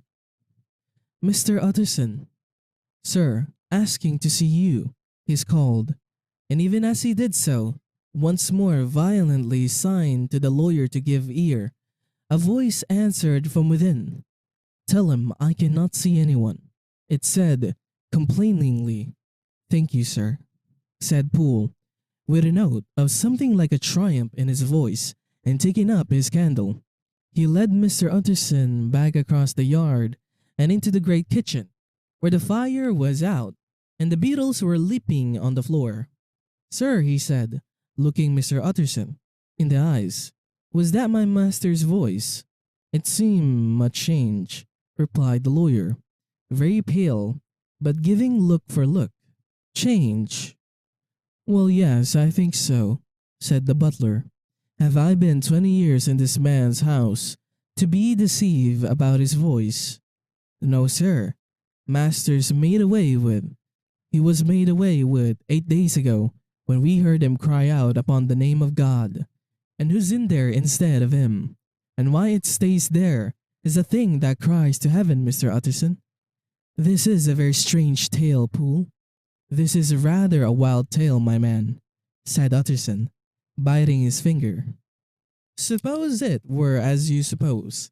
Supposing Dr. Jekyll to have been, well, murdered, what could induce the murderer to stay? That won't hold the water. It doesn't command itself to reason." "Well, Mr. Utterson, you are a hard man to satisfy, but I'll do it yet," said Poole. "All this last week, you must know him, or it, or whatever it is that lives in that cabinet, has been crying night and day for some sort of medicine and cannot get it to his mind. It was sometimes his way, the master's, that is, to write his orders on a sheet of paper and throw it on the stair. We have nothing else this week back, nothing but papers and a closed door, and the very meals left there to be smuggled in when nobody was looking. Well, sir, every day, and twice and thrice in the same day, there have been orders and complaints, and I have been sent flying to all the wholesale chemists in town. Every time I brought the stuff back, there would be another paper telling me to return it because it was not pure, and another order to a different firm. This drug is wanted bitter bad. Sir, whatever for. Have you any of these papers? Asked Mr. Utterson. Poole felt in his pocket and handed out a crumpled note, which the lawyer, bending nearer to the candle, carefully examined.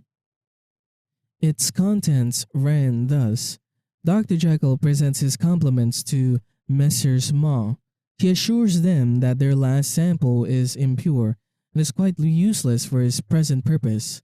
In the year 18, Dr. J purchased a somewhat large quantity from Messrs. M.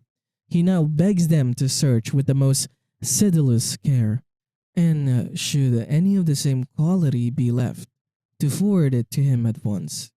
Expenses no consideration. The importance of this to Dr. J can hardly be exaggerated. So far, the letter had ran composedly enough, but here, with a sudden splutter of the pen, the writer's emotion had broken loose. For God's sake, he had added, find me some of the old. This is a strange note, Mr. Utterson. And then sharply, how do you come to have it open? The man at Ma's was main angry, sir, and he threw it back to me like some dirt, returned Poole. This is unquestionably the doctor's hand. Do you know? Resumed the lawyer. I thought it looked like it, said the servant, rather sulkily, and then with another voice. But what matters? Hand right, he said. I've seen him. Seen him? Repeated Mr. Utterson. Well, that's it, said Poole. It was this way. I came suddenly into the theater from the garden. It seemed he had slipped out to look for this drug, or whatever it is. For the cabinet door was open, and there he was at the far end of the room, digging among the crates. He looked up when I came in, gave a kind of cry, and whipped upstairs into the cabinet. It was but for 1 minute that I saw him, but the hair stood upon my head like quills. Sir, if that was my master's, why had he a mask upon his face? If he was my master, why did he cry out like a rat and ran from me? I have served him long enough. And then the man paused, and paused his hand over his face. These are all very strange circumstances, said Mr. Utterson, but I think I begin to see daylight. Your master, Poole, is plainly seized with one of those maladies that both torture and deform the sufferer.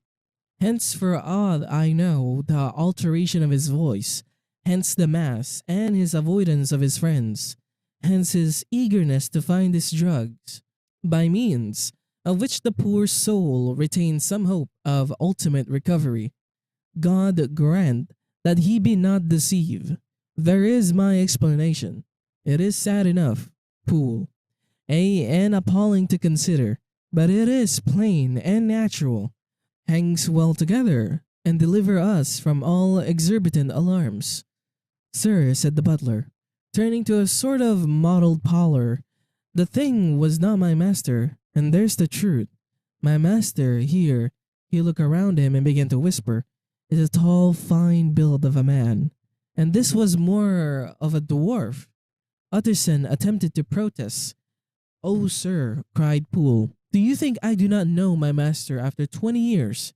Do you think I do not know where his head comes to in the cabinet door, where I saw him every morning of my life? No, sir, that thing in the mask was never Dr. Jekyll. God knows what it was, but it was never Dr. Jekyll. and it is the belief of my heart that there was a murder done." "Poole," replied the lawyer, "if you say that, it will become my duty to make certain. Much as I desire to spare your master's feelings, much as I am puzzled by this note, which seems to prove him to be alive, I shall consider it my duty to break in that door." "Ah, Mr. Utterson, that's talking," cried the butler. "And now comes the second question," resumed Utterson. "Who is going to do it?" "Why, you and me, sir," was the undaunted reply. "That is very well said," returned the lawyer, "and whatever comes of it, I shall make it my business to see you are no loser." "There is an axe in the theater," continued Poole, "and you might take the kitchen poker for yourself." The lawyer took that rude but weighty instrument into his hand and balanced it. "Do you know, Poole," he said, looking up, "that you and I are about to place ourselves in a position of some peril?" "You may say so, sir, indeed," returned the butler. "It is well, then, that we should be frank," said the other. "We both think more than we have said. Let us make a clean breast. This masked figure that you saw, did you recognize it?" "Well, sir, it went so quick, and the creature was so doubled up that I could hardly swear to that," was the answer. "But if you mean was it Mr. Hyde, why yes, I think it was. You see, it was much of the same bigness, and it had the same quick light way with it. And then who else could have got in by the laboratory door? You have not forgot, sir, that at the time of the murder he had still the key with him. But that's not all. I don't know, Mr. Utterson, if you have ever met this Mr. Hyde." "Yes," said the lawyer. "I once spoke with him." "Then you must know as well as the rest of us that there was something queer about that gentleman. Something that gave a man a turn. I don't know rightly how to say it, sir, beyond this, that you felt it in your marrow kind of cold and thin. I own I felt something of what you describe," said Utterson. "Quite so, sir," returned Poole. "Well, when the mess thing, like a monkey, jumped from among the chemicals and whipped into the cabinet, it went down my spine like ice. Oh, I know it's not evidence, Mr. Utterson. I'm book learned enough for that. But a man has his feelings, and I give you my Bible word it was Mr. Hyde." "Ay," said the lawyer, "my fears incline to the same point. Evil, I fear, founded. Evil was sure to come of that connection. Truly, I believe you. I believe poor Harry is killed, and I believe his murderer, for what purpose, God alone can tell, is still lurking in his victim's room. Well, let our name be vengeance. Call Bradshaw." The footman came at the summons, very white and nervous. "Pull yourself together, Bradshaw," said the lawyer. "The suspense, I know, is telling upon all of you, but it is now our intention to make an end of it. Poole here and I are going to force our way into the cabinet. If all is well, my shoulders are broad enough to bear the blame. Meanwhile, lest anything should really be amiss, or any malefactor seek to escape by the back, you and the boy must go around the corner with a pair of good sticks, and take your post at the laboratory door. We give you 10 minutes to get to your stations." As Bradshaw left, the lawyer looked at his watch. "And now, Poole, let us get to ours," he said, and taking the poker under his arm, he led the way into the yard. The scud had banked over the moon, and it's now quite dark. The wind, which only broke in puffs and draughts into that deep well of building, tossed the light of the candle to and fro about their steps, until they came into the shelter of the theatre, where they sat down silently to wait. London hummed solemnly all around, but nearer at hand the stillness was only broken by the sound of a footfall moving to and fro along the cabinet floor. "So it will walk all day, sir," whispered Poole, "and the better part of the night. Only when a new sample comes from a chemist, there's a bit of a break. It's an ill conscience.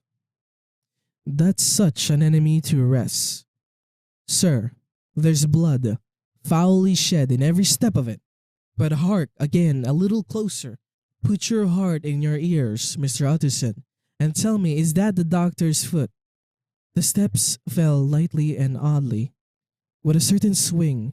For all they went so slowly, it was so different indeed from the heavy creaking tread of Henry Jekyll. Utterson sighed. Is there never anything else? He asked. Poole nodded. Once, he said. Once I heard it weeping. Weeping? How that? Said the lawyer, conscious of a sudden chill of horror. Weeping like a woman or a lost soul, said the butler. I came away with that upon my heart that I could have wept too. But now the 10 minutes drew to an end. Poole disentered the axe from under a stack of packing straw. The candle was set upon the nearest table to light them to the attack, and they drew near with bated breath to where that patient foot was still going up and down in the quiet of the night.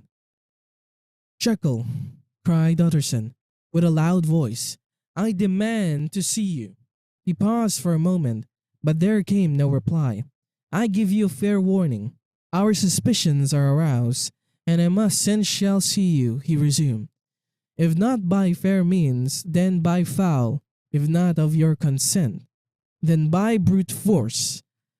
Utterson, said the voice, for God's sake, have mercy. Ah, that's not Jekyll's voice, it's Hyde's, cried Utterson. Down with the door, Poole. Poole swung the axe over his shoulder. The blow shook the building, and the red baize door leaped against the lock and hinges. A dismal screech as of mere animal terror rang from the cabinet. Up went the axe again and again. The panels crashed and the frame bounded. 4 times the blow fell, but the wood was tough, and the fittings were of excellent workmanship. And it was not until the 5th that the lock burst in sunder, and the wreck of the door fell inwards on the carpet. The besiegers, appalled by their own riot, and the stillness that had succeeded, stood back a little and peered in. There lay the cabinet before their eyes in the quiet lamplight, a good fire glowing and shattering on the hearth, the kettle singing its thin strain, a drawer or two open, papers neatly set forth on the business table, and nearer the fire, the things laid out for tea, the quiet rooms you would have said, and but for the glazed presses full of chemicals. The most common place that night in London. Right in the midst, there lay the body of a man sorely contorted and still twitching. They drew near on tiptoe, turned it on its back, and beheld the face of Edward Hyde. He was dressed in clothes far too large for him, clothes of doctor bigness. The cords of his face still moved with a semblance of life, but life was quite gone. And by the crushed file in the hand and the strong smell of kernels that hung upon the air, Utterson knew that he was looking on the body of a self-destroyer. We have come too late, he said sternly. Whether to save or to punish, Hyde is gone to his account, and it only remains for us to find the body of your master. The far greater proportion of the building was occupied by the theatre, which filled almost the whole ground story and was lighted from above, and by the cabinet which formed an upper story at one end and looked upon the court. A corridor joined the theatre to the door on the by-street, and with this the cabinet communicated separately by a second flight of stairs. There were besides a few dark closets and a spacious cellar. All these they now thoroughly examined. Each closet needed but a glance, for all were empty, and all, by the dust that fell from their doors, had stood long unopened. The cellar, indeed, was filled with crazy lumber, mostly dating from the times of the surgeon who was Jekyll's predecessors. But Even as they opened the door, they were advertised of the uselessness of further search by the fall of a perfect mat of cobweb which had for years sealed up the entrance. Nowhere was there any trace of Henry Jekyll, dead or alive. Poole stamped on the flags of the corridor. "He must be buried here," he said, hearkening to the sound. "Or he may have fled," said Utterson, and he turned to examine the door in the by-street. It was locked, and laying near by on the flags, they found the key, already stained with rust. "This does not look like use," observed the lawyer. "Use?" echoed Poole. "Do you not see, sir? It is broken, much as if a man had stamped on it." "Ay," continued Utterson, "and the fractures too are rusty." The two men looked at each other with a scare. "This is beyond me, Poole," said the lawyer. "Let us go back to the cabinet." They mounted the stair in silence, and still with an occasional awestruck glance at the dead body, proceeded more thoroughly to examine the contents of the cabinet. At one table there were traces of chemical work, various measured heaps of some white salt being laid on glass saucers, as though for an experiment in which the unhappy man had been prevented. "That is the same drug that I was always bringing him," said Poole, and even as he spoke, the kettle with a startling noise boiled over. This brought them to the fireside, where the easy chair was drawn cozily up, and the tea things stood ready to the sitter's elbow, the very sugar in the cup. There were several books on a shelf. One lay beside the tea things open, and Utterson was amazed to find it a copy of Pye's work, for which Jekyll had several times expressed a great esteem, annotated in his own hand, with startling blasphemies. Next, in the course of their review of the chamber, the searchers came to the cheval glass, into whose depths they looked with an involuntary horror, but it was so turned as to show them nothing but the rosy glow playing on the roof, the fire sparkling in 100 repetitions along the glazed front of the presses, and their own pale and fearful countenance stooping to look in. "This glass have seen some strange things, sir," whispered Poole. "And surely none stranger than itself," echoed the lawyer in the same tones. For what did Jekyll? He caught himself up at the word with a start, and then conquering the weakness, "What could Jekyll want with it?" he said. "You may say that," said Poole. Next they turned to the business table. On the desk, among the neat array of papers, a large envelope was uppermost and bore in the doctor's hand the name of Mr. Utterson. The lawyer unsealed it, and several enclosures fell to the floor. The first was a will, drawn in the same eccentric terms as the one which he had returned 6 months before, to serve as a testament in the case of a death, and as a deed of gift in case of disappearance. But in place of the name of Edward Hyde, the lawyer, with an indescribable amazement, read the name of Gabriel John Utterson. He looked at Poole and then back at the paper, and last of all at the dead malefactor stretched upon the carpet. "My head goes around," he said. "He has been all these days in possession. He had no cause to like me. He must have raged to see himself displaced, and he has not destroyed this document." He caught up the next paper. It was a brief note in the doctor's hand and dated at the top. "Oh, Poole," the lawyer cried, "he was alive and here this day. He cannot have been disposed of in so short a space. He must be still alive. He must have fled. And then why fled? And how? And in that case, can we venture to declare this suicide? Oh, we must be careful. I foresee that we may yet involve your master in some dire catastrophe." "Why don't you read it, sir?" asked Poole. Because I fear, replied the lawyer solemnly. God grant I have no cause for it. And with that he brought the paper to his eyes and read as follows. My dear Utterson, when this shall fall into your hands, I shall have disappeared. Under what circumstances I have not the penetration to foresee, but my instinct and all the circumstances of my nameless situation tell me that the end is sure and must be early. Go, then, and first read the narrative which Lanyon warned me he was to place in your hands, and if you care to hear more, turn to the confession of your unworthy and unhappy friend, Henry Jekyll. There was a third enclosure, said Utterson. Here, sir, said Poole, and gave into his hands a considerable packet sealed in several places. The lawyer put it in his pocket. I would say nothing of this paper. If your master has fled or is dead, we may at least save his credit. It is now 10. I must go home and read these documents in quiet, but I shall be back before midnight, when we shall send for the police.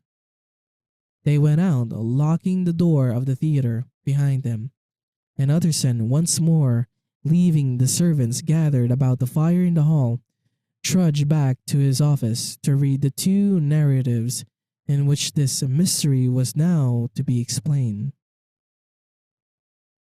On the 9th of January, now 4 days ago, I received by the evening delivery a registered envelope, addressed in the hand of my colleague and old school companion Henry Jekyll.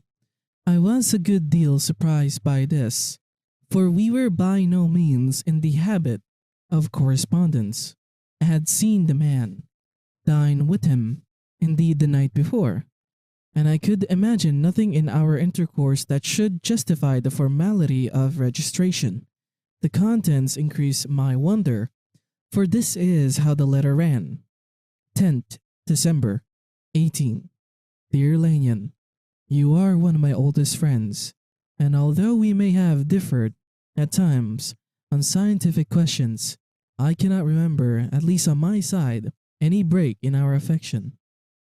There was never a day when, if you had said to me, Jekyll, my life, my honor, and my reason depend upon you, I would not have sacrificed my fortune or my left hand to help you. Lanyon, my life, my honor, my reason are all at your mercy. If you fail me tonight, I am lost. You might suppose after this preface that I am going to ask you for something dishonorable to grant. Judge for yourself. I want you to postpone all other engagement for tonight, even if you were summoned to the bedside of an emperor, to take a cab unless your carriage should be actually at the door, and with this letter in your hand for consolation, to drive straight to my house. Poole, my butler, has his orders. You will find him waiting your arrival with a locksmith. The door of my cabinet is then to be forced, and you are to go in alone to open the glazed press, letter E on the left hand, breaking the lock if it be shut, and to draw out with all its contents as they stand. The fourth drawer from the top, or which is the same thing, the third from the bottom. In my extreme distress of mind, I have a morbid fear of misdirecting you, but even if I am in error, you may know the right drawer by its contents. Some powders, a file, and a paper book. This drawer I beg of you to carry back with you to Cavendish Square, exactly as it stands. That is the first part of the service. Now for the second. You should be back, if you set out, at once on the receipt of this, long before midnight. But I will leave you that amount of margin, not only in the fear of one of those obstacles that can neither be prevented nor foreseen, but because an hour when your servants are in bed is to be preferred for what will then remain to do. At midnight, Then I have to ask you to be alone in your consulting room, to admit with your own hand into the house a man who will present himself in my name, and to place his hands, the drawer that you will have brought with you from my cabinet. Then you will have played your part and earned my gratitude completely. 5 minutes afterwards, if you insist upon an explanation, you will have understood that these arrangements are of capital importance, and that by the neglect of one of them, fantastic as they must appear, you might have charged your conscience with my debt or the shipwreck of my reason. Confident as I am that you will not trifle with this appeal, my heart sinks and my hand trembles at the bare thought of such possibility. Think of me at this hour, in a strange place, laboring under a blackness of distress that no fancy can exaggerate, and yet well aware that, if you will but punctually serve me, all my troubles will roll away like a story that is told. Serve me, my dear Lanyon, and save your friend, H. J. P.S. I had already sealed this up when a fresh terror struck upon my soul. It is possible that the post office may fail me, and this letter not come into your hands until tomorrow morning. In that case, dear Lanyon, do my errand, when it shall be most convenient for you in the course of the day. And once more, expect my messenger at midnight. It may then already be too late, and if that night passes without event, you will know that you have seen the last of Henry Jekyll. Upon reading this letter, I made sure my colleague was insane, but till that was proved beyond the possibility of doubt, I felt bound to do as he requested. The less I understood of this farrago, the less I was in a position to judge of its importance. An appeal so worded could not be set aside without a grave responsibility. I rose accordingly from table, got into a hansom, and drove straight to Jekyll's house. The butler was awaiting my arrival. He had received the same post as mine, a registered letter of instruction, and had sent at once for a locksmith and a carpenter. The tradesmen came while we were yet speaking, and we moved in a body to old Dr. Denman's surgical theatre, from which, as you are doubtless aware, Jekyll's private cabinet is most conveniently entered. The door was very strong, the lock excellent. The carpenter avowed he would have great trouble and have to do much damage if force were to be used. And the locksmith was near despair, but this last was a handy fellow, and after 2 hours of work, the door stood open. The press marked E was unlocked, and I took out the drawer, had it filled up with straw and tied in a sheet, and returned with it to Cavendish Square. Here I proceeded to examine its contents. The powders were neatly enough made up, but not with the nicety of dispensing chemists, so that it was plain they were of Jekyll's private manufacture. And when I opened one of the wrappers, I found what seemed to me a simple crystalline salt of a white color. The phial, to which I next turned my attention, might have been about half full of blood-red liquor, which was highly pungent to the sense of smell, and seemed to me to contain phosphorus and some volatile ether. At the other ingredients, I could make no guess. The book was an ordinary version book, and contained little but a series of dates. These covered a period of so many years, but I observed that the entries ceased nearly a year ago, and quite abruptly. Here and there a brief remark was appended to a date, usually no more than a single word, double, occurring perhaps 6 times in a total of several hundred entries, and once very early in the list, and followed by several marks of exclamation, total failure. All this, though it whetted my curiosity, told me a little that was definite. Here were a phial of some tincture, a paper of some salt, and the record of a series of experiments that had led, like too many of Jekyll's investigations, to no end of practical usefulness.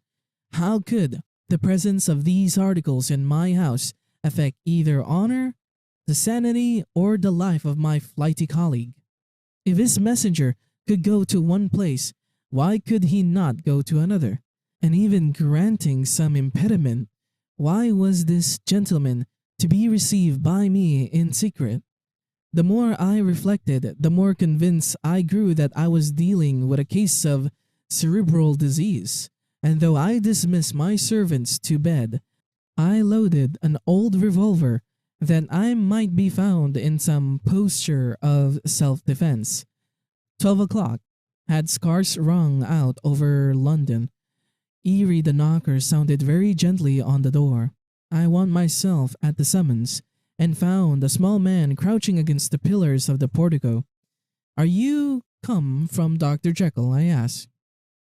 He told me yes, by a constrained gesture, and when I had bidden him enter, he did not obey me without a searching backward glance into the darkness of the square. There was a policeman, not far off, advancing with his bull's eye open, and at the sight I thought my visitor started and made greater haste. These particulars struck me, I confess, disagreeably, and as I followed him into the bright light of the consulting room, I kept my hand ready on my weapon. Here, at last, I had a chance of clearly seeing him. I had never set eyes on him before, so much was certain. He was small, as I have said. I was struck, besides, with the shocking expression of his face, with his remarkable combination of a great muscular activity and a great apparent debility of constitution, and at last, but not least, with the odd subjective disturbance caused by his neighborhood. This bore some resemblance to incipient rigor, and was accompanied by a marked sinking of the pulse.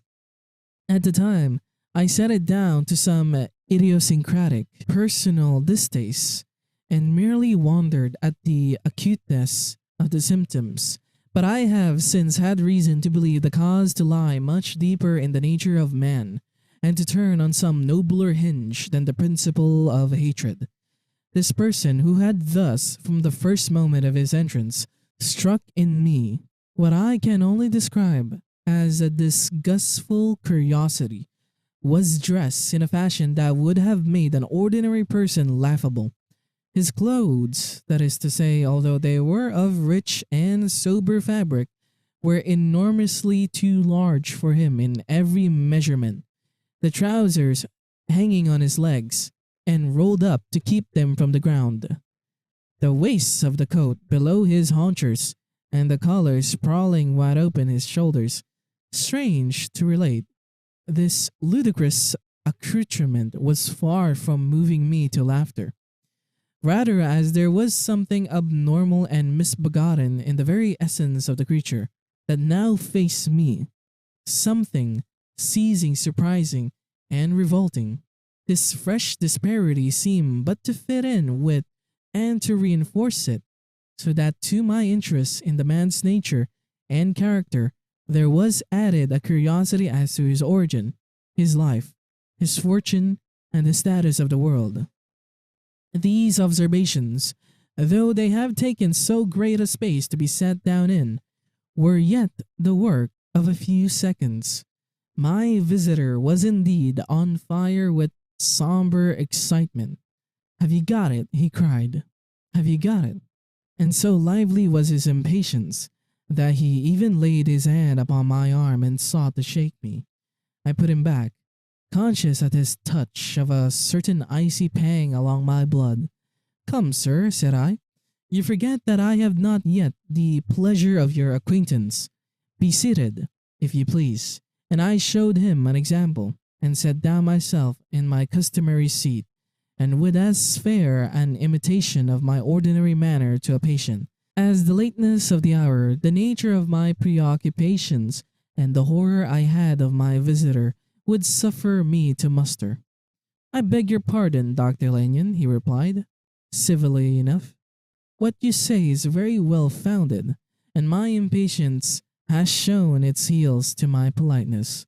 I come here at the instance of your colleague, Dr. Henry Jekyll, on a piece of some business, some moment, and I understood. He paused and put his hand to his throat, and I could see, in spite of his collected manner, that he was wrestling against the approaches of the hysteria. I understood. A drawer. But here I took pity on my visitor's suspense, and some perhaps on my own growing curiosity. "There it is, sir," said I, pointing to the drawer, where it lay on the floor, behind the table and still covered with a sheet. He sprang to it, and then paused, and laid his hand upon his heart. I could hear his teeth grate with the convulsive action of his jaws, and his face was so ghastly to see that I grew alarmed both for his life and reason. "Compose yourself," said I. He turned a dreadful smile to me, as if with the decision of despair, plucked away the sheet. At the sight of the contents, he uttered one loud sob of such immense relief that I sat petrified. And the next moment, in a voice that was already fairly well under control, "Have you a graduated glass?" he asked. I rose from my place with something of an effort and gave him what he asked. He thanked me with a smiling nod, measured out a few minims of the red tincture, and added one of the powders. The mixture, which was at first of a reddish hue, began in proportion as the crystals melted to brighten in color, to aversive audibly, and to throw off small fumes of vapor. Suddenly, and at the same moment, the ebullition ceased and the compound changed to a dark purple, which faded again more slowly to a watery green. My visitor, who had watched these metamorphoses with a keen eye, smiled, set down the glass upon the table, and then turned and looked upon me with an air of scrutiny. "And now," said he, "to settle what remains, will you be wise? Will you be guided? Will you suffer me to take this glass in my hand and to go forth from your house without further parley? Or has the greed of curiosity too much command of you? Think before you answer, for it shall be done as you decide. As you decide, you shall be left as you were before, and neither richer nor wiser, unless the sense of service rendered to a man in mortal distress may be counted as a kind of riches of the soul. Or, if you shall so prefer to choose, a new province of knowledge, and new avenues to fame and power shall be laid open to you here in this room upon the instant, and your sight shall be blasted by a prodigy to stagger the unbelief of Satan." "Sir," said I, affecting a coolness that I was far from truly possessing, "you speak enigmas, and you will perhaps not wonder that I hear you with no very strong impression of belief. But I have gone too far in the way of inexplicable services to pause before I see the end." "It is well," replied my visitor. "Lanyon, you remember your vows. What follows is under the seal of our profession. And now, you, who have so long been bound to the most narrow and material views, you who have denied the virtue of transcendental medicine, you who have derided your superiors, behold." He put the glass to his lips and drank at one gulp. A cry followed. He reeled, staggered, clutched at the table, and held on, staring with injected eyes, gasping with open mouth. And as I looked there came, I thought, a change.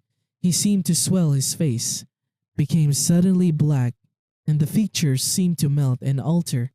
And the next moment I had sprung to my feet and leaped back against the wall, my arm raised to shield me from the protege, my mind submerged in terror. "Oh God!" I screamed, and "Oh God!" again and again, for there before my eyes, pale and shaken and half fainting, and groping before him with his hands, like a man restored from death, there stood Henry Jekyll. What he told me in the next hour I cannot bring my mind to set on paper. I saw what I saw. I heard what I heard, and my soul sickened at it. And yet now when that sight has faded from my eyes, I ask myself if I believe it, and I cannot answer. My life is shaken to its roots. Sleep has left me. The deadliest terror sits by me at all hours of the day and night. I feel that my days are numbered, and that I must die. And yet I shall die incredulous. As for the moral turpitude that man unveiled to me, even with tears of penitence, I cannot, even in memory, dwell on it without a start of the horror. I will say but one thing, Utterson, and that, if you can bring your mind to credit it, will be more than enough. The creature who crept into my house that night was on Jekyll's own confession, known by the name of Hyde, and haunted for in every corner of the land as the murderer of Carew, Hasty Lanyon. Henry Jekyll's full statement of the case. I was born in the year 18 to a large fortune, endowed, besides with excellent parts, inclined by nature to industry, fond of the respect of the wise and good among my fellow men, and thus, as might have been supposed, with every guarantee of an honorable and distinguished future.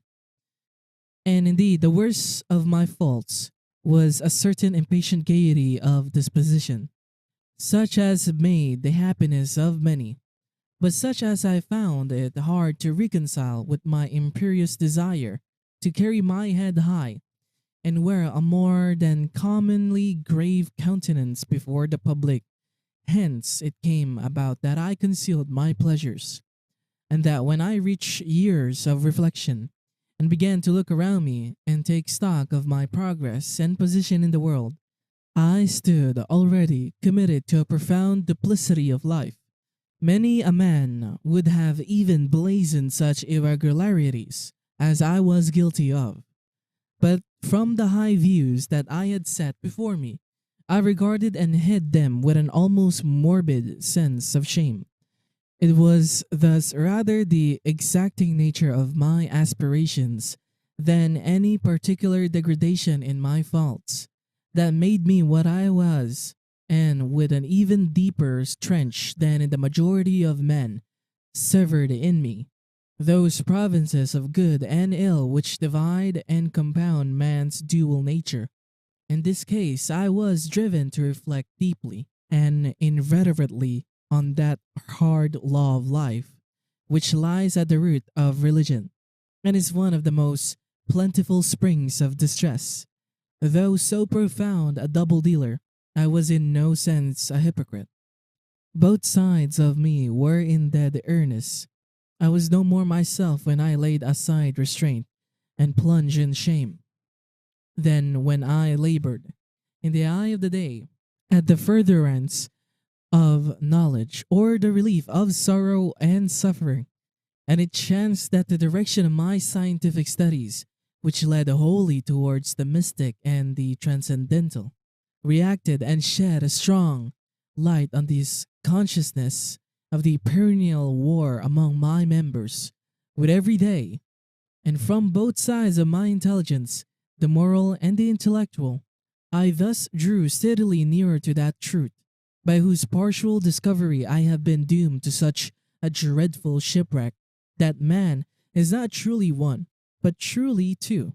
I say two, because the state of my own knowledge does not pass beyond that point.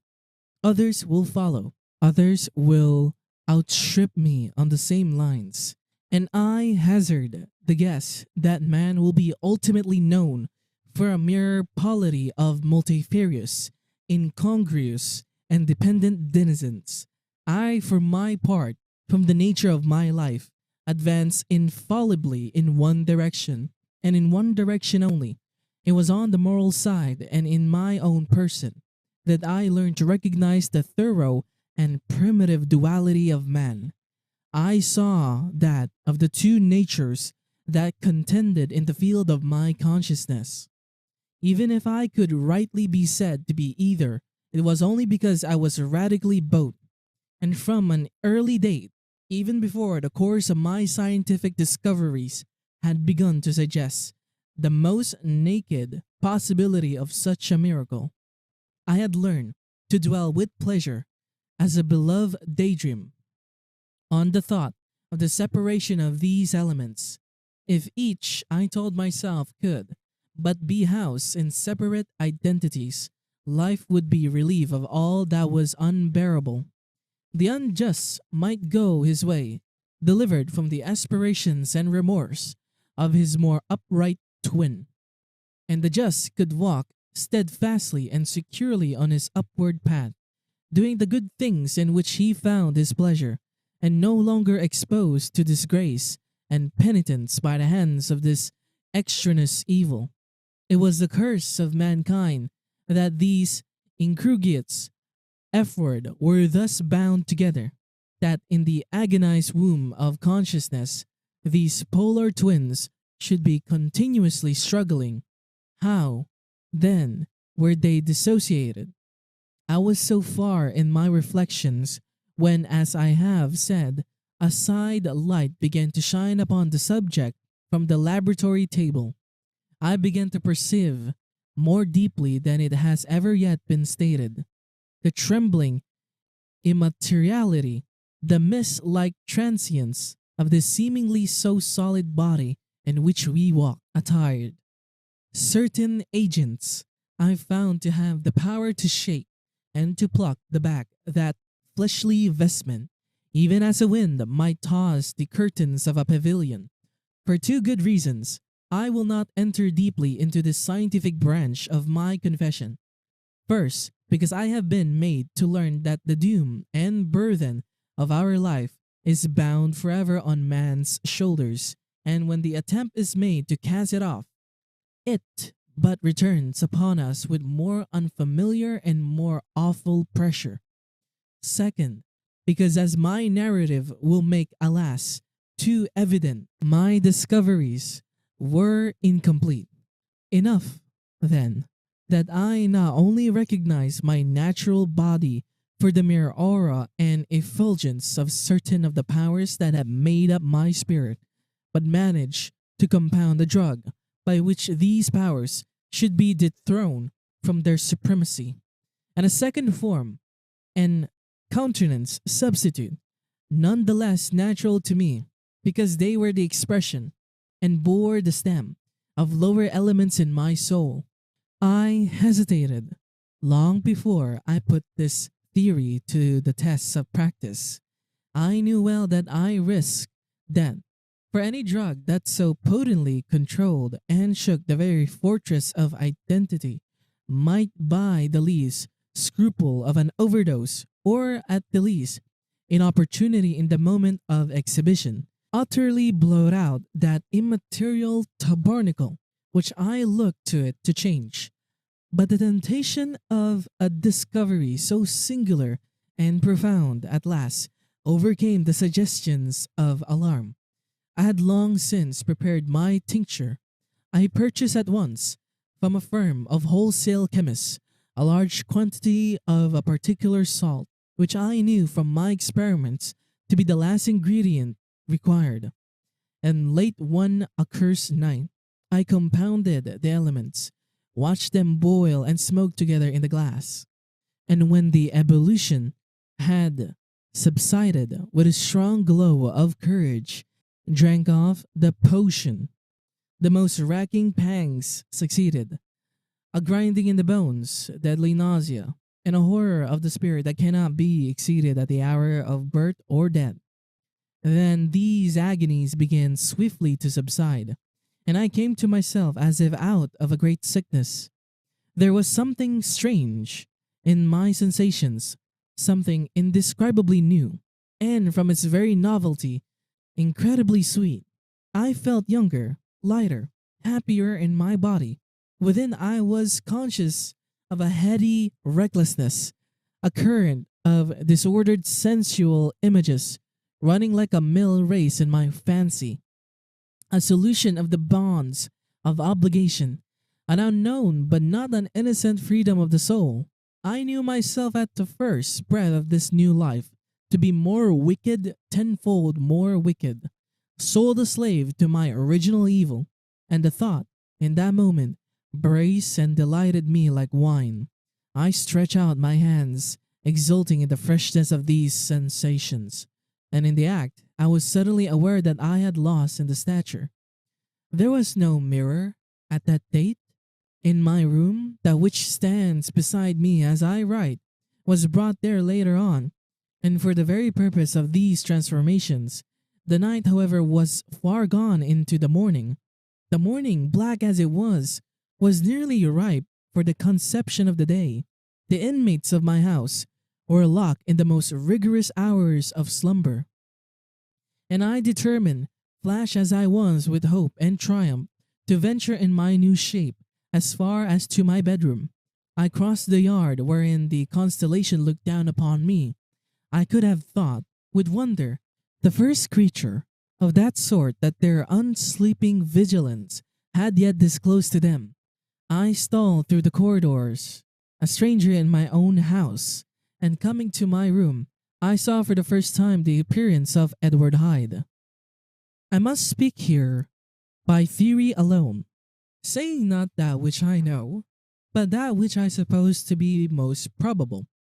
The evil side of my nature, to which I had now transferred the stamping efficacy, was less robust and less developed than the good which I had just deposed. Again, in the course of my life, which had been, after all, 9/10 a life of effort and virtue and control, it had been much less exercised and much less exhausted, and hence, as I think, it came about that Edward Hyde was so much smaller, slighter, and younger than Henry Jekyll. Even as good shone upon the countenance of the one, evil was written broadly and plainly on the face of the other. Evil besides, which I must still believe to be the lethal side of man, had left on that body an imprint of deformity and decay. And yet when I look upon that ugly idol in the glass, I was conscious of no repugnance, rather of a leap of welcome. This too was myself. It seemed natural and human. In my eyes it bore a livelier image of the spirit. It seemed more express and single than the imperfect and divided countenance I had been hitherto accustomed to call mine. And in so far I was doubtless right. I have observed that when I wore the semblance of Edward Hyde, none could come near to me at first without a visible misgiving of the flesh. This, as I take it, was because all human beings, as we meet them, are coming led out of good and evil. Edward Hyde, alone in the ranks of mankind, was pure evil. I lingered but a moment at the mirror. The second and conclusive experiment had yet to be attempted. It yet remained to be seen if I had lost my identity beyond redemption and must flee before daylight from a house that was no longer mine. And hurrying back to my cabinet, I once more prepared and drank the cup. Once more I suffered the pangs of dissolution, and came to myself once more with the character, the stature, and the face of Henry Jekyll. That night I had come to the fatal crossroads. Had I approached my discovery in a more noble spirit, had I risked the experiment while under the empire of generous or pious aspirations, all must have been otherwise. And from these agonies of death and birth, I had come forth an angel instead of a fiend. The drug had no discriminating action. It was neither diabolical nor divine, but it shook the doors of the prison house of my disposition. And like the captives of Philippi, that which stood within ran forth. At that time my virtue slumbered, my evil, kept awake by ambition, was alert, and was swift to seize the occasion. And the thing that was projected was Edward Hyde. Hence, although I had now two characters as well as two appearances, one was wholly evil, and the other was still the old Henry Jekyll. that incrugious compound of whose reformation and improvement had already learned to despair. The movement was thus wholly toward the worse. Even at that time, I had not yet conquered my aversion to the dryness of a life of study.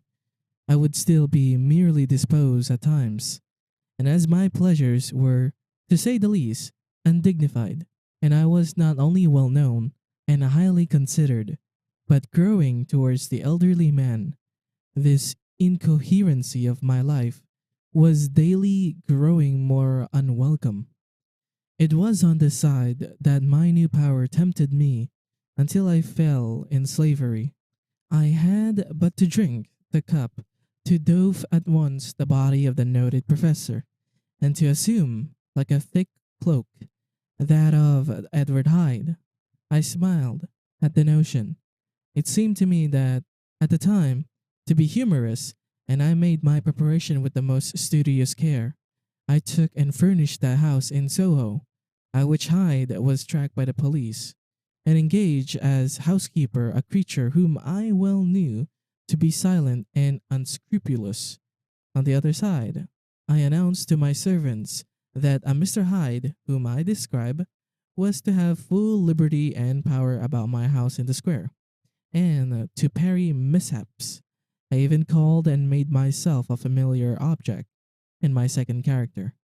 I next drew up that will to which you so much objected, so that if anything befell me in the person of Dr. Jekyll, I could enter on that of Edward Hyde without pecuniary loss, and thus fortified, as I suppose, on every side, I began to profit by the strange immunities of my position. Men have before hired bravos to transact their crimes while their own person and reputation sat under shelter. I was the first that ever did so for his pleasures. I was the first that could thus plod in the public eye with a load of genial respectability, and in a moment, like a schoolboy, strip off these lendings and spring headlong into the sea of liberty. But for me, in my impenetrable mantle, the safety was complete. Think of it, I did not even exist. Let me but escape into my laboratory door, give me but a second or two to mix and swallow the draught that I had always standing ready, and whatever he had done before, Edward Hyde would pass away like the stain of breath upon a mirror, and there in his stead, quietly at home, trimming the midnight lamp in his study, a man who could afford to laugh at suspicion would be Henry Jekyll. The pleasures which I made haste to seek in my disguise were, as I have said, undignified. I would scarce use a harder term, but in the hands of Edward Hyde, they soon began to turn towards the monstrous. When I would come back from these excursions, I was often plunged into a kind of wonder at my vicarious depravity. This familiar that I called out of my own soul and set forth alone to do his good pleasure was at being inherently malign and villainous. His every act and thought centered on self, drinking pleasure with bestial avidity, from any degree of torture to another, relentless like a man of stone. Henry Jekyll stood at times aghast before the acts of Edward Hyde, but the situation was apart from ordinary laws, and insidiously relaxed the grasp of conscience. It was Hyde, after all, and Hyde alone, that was guilty. Jekyll was no worse. He woke again to his good qualities, seemingly unimpaired. He would even make haste where it was possible to undo the evil done by Hyde, and thus his conscience slumbered. Into the details of the infamy at which I thus connive, for even now I can scarce grant that I committed, I have no design of entering. I mean but to point out the warnings and the successive steps with which my chastisement approached. I met with one accident which, as it brought on no consequence, I shall no more than mention. An act of cruelty to a child aroused against me the anger of a passer-by whom I recognized the other day in the person of your kinsman. The doctor and the child's family join him. There were moments when I feared for my life, and at last, in order to pacify their too just resentment, Edward Hyde had to bring them to the door and pay them in a check drawn in the name of Henry Jekyll. But this danger was easily eliminated from the future by opening an account at another bank in the name of Edward Hyde himself. And when, by sloping my own hand backward, I had supplied my double with a signature, I thought I sat beyond the reach of fate. Some 2 months before the murder of Sir Danvers, I had been out for one of my adventures, had returned at a late hour, and woke the next day in bed with somewhat odd sensations. It was vain I looked about me, in vain I saw the decent furniture and tall proportions of my room in the square. In vain that I recognized the pattern of the bed curtains and the design of the mahogany frame. Something still kept insisting that I was not where I was, that I had not awakened where I seemed to be, but in the little room in Soho where I was accustomed to sleep in the body of Edward Hyde. I smiled to myself, and in my psychological way began lazily to inquire into the elements of this illusion. Occasionally, even as I did so, dropping back into a comfortable morning doze, I was still so engaged when, in one of my more wakeful moments, my eye fell upon my hand. Now, the hand of Henry Jekyll, as he often remarked, was professional in shape and size. It was large, firm, white, comely. But the hand which I now saw clearly enough in the yellow light of a mid-London morning, laying half shut on the bed clothes, was lean, corded, knuckly, of a dusky pallor and thickly shaded with a swart growth of hair. It was the hand of Edward Hyde. I must have stared upon it for near half a minute, sunk as I was in the mere stupidity of wonder, before terror woke up in my breast, as sudden and startling as the crash of cymbals. And bounding from my bed, I rushed to the mirror. At the sight that met my eyes, my blood was changed into something exquisitely thin and icy. Yes, I had gone to bed, Henry Jekyll. I had awakened Edward Hyde. How was this to be explained?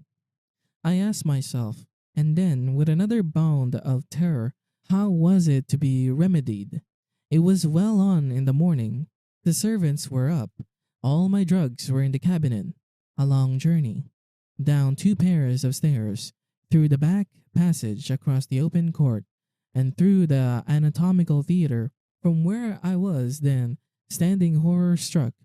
It might indeed be possible to cover my face, but of what use was that, when I was unable to conceal the alteration in my stature? And then, with an overpowering sweetness of relief, it came back upon my mind that the servants were already used to the coming and going of my second self. I had soon dressed, as well as I was able, in clothes of my own size, had soon passed through the house, where Bradshaw stared and drew back at seeing Mr. Hyde at such an hour and in such a strange array, and 10 minutes later, Dr. Jekyll had returned to his own shape and was sitting down with a darkened brow to make a feint of breakfasting. Small indeed was my appetite. This inexplicable incident, this reversal of my previous experience, seemed like the Babylonian finger on the wall, to be spelling out the letters of my judgment, and I began to reflect more seriously than ever before on the issues and possibilities of my double existence. That part of me, which I had the power of projecting, had lately been much exercised and nourished. It had seemed to me of late as though the body of Edward Hyde had grown in stature, as though when I wore that form I were conscious of a more generous tide of blood, and I began to spy a danger that If this were much prolonged, the balance of my nature might be permanently overthrown, the power of voluntary change be forfeited, and the character of Edward Hyde become irrevocably mine. The power of the drug had not been always equally displayed. Once, very early in my career, it had totally failed me. Since then, I had been obliged on more than one occasion to double and once with infinite risk of death to treble the amount, and these rare uncertainties had cast hitherto the sole shadow on my contentment. Now, however, and in the light of that morning's accident, I was led to remark that whereas in the beginning the difficulty had been to throw off the body of Jekyll, it had of late, gradually but decidedly transferred itself to the other side. All things therefore seemed to point to this, that I was slowly losing hold of my original and better self, and becoming slowly incorporated with my second and worse. Between these two, I now felt I had to choose. My two natures had memory in common, but all other faculties were most unequally shared between them. Jekyll, who was composite, now with the most sensitive apprehensions, now with a greedy gusto, projected and shared in the pleasures and adventures of Hyde. But Hyde was indifferent to Jekyll, or but remembered him as the mountain bandit remembers the cavern in which he conceals himself from pursuit. Jekyll had more than a father's interest, Hyde more than a son's indifference. To cast in my lot with Jekyll was to die to those appetites which I had long secretly indulged and had of late begun to pamper. To cast it in with Hyde was to die a thousand interests and aspirations, and to become at a blow and forever despised and friendless. The bargain might appear unequal, but there was still another consideration in the scales. For a while, Jekyll would suffer smartingly in the fires of abstinence. Hyde would not even conscious of all that he had lost. Strange as my circumstances were, the terms of this debate are as old and commonplace as man. Much the same inducements and alarms cast the die for any tempted and trembling sinner, and it fell out with me as it falls with so vast a majority of my fellows that I chose the better part and was found wanting in the strength to keep to it. Yes, I preferred the elderly and discontented doctor, surrounded by friends and cherishing honest hopes, and bade a resolute farewell to the liberty, the comparative youth, the light step, leaping pulses, and secret pleasures that I had enjoyed in the disguise of Hyde. I made this choice perhaps with some unconscious reservation, for I neither gave up the house in Soho nor destroyed the clothes of Edward Hyde, which still lay ready in my cabinet. For 2 months, however, I was true to my determination. For 2 months I led a life of such severity as I had never before attained to, and enjoyed the compensations of an improving conscience. But the time began at last to obliterate the freshness of my alarm. The phrases of conscience began to grow into a thing of course. I began to be tortured with throes and longings as of Hyde, struggling after freedom. And alas, in an hour of moral weakness, I once again compounded and swallowed the transforming draught. I do not suppose that when a drunkard reasons with himself upon his vice, he is once out of 500 times affected by the dangers that he runs through his brutish physical insensibility. Neither had I, long as I had considered my position, made enough allowance for the complete moral insensibility and insensate readiness to evil, which were the leading characters of Edward Hyde. Yet it was by these that I was punished. My devil had been long caged. He came out roaring. I was conscious, even when I took the draught, of a more unbridled, a more furious propensity to ill. It must have been this, I suppose, that stirred in my soul that tempest of impatience with which I listened to the civilities of my unhappy victim. I declare, at least before God, no man morally sane could have been guilty of that crime upon so pitiful a provocation, and that I struck in a more reasonable spirit than that in which a sick child may break a plaything.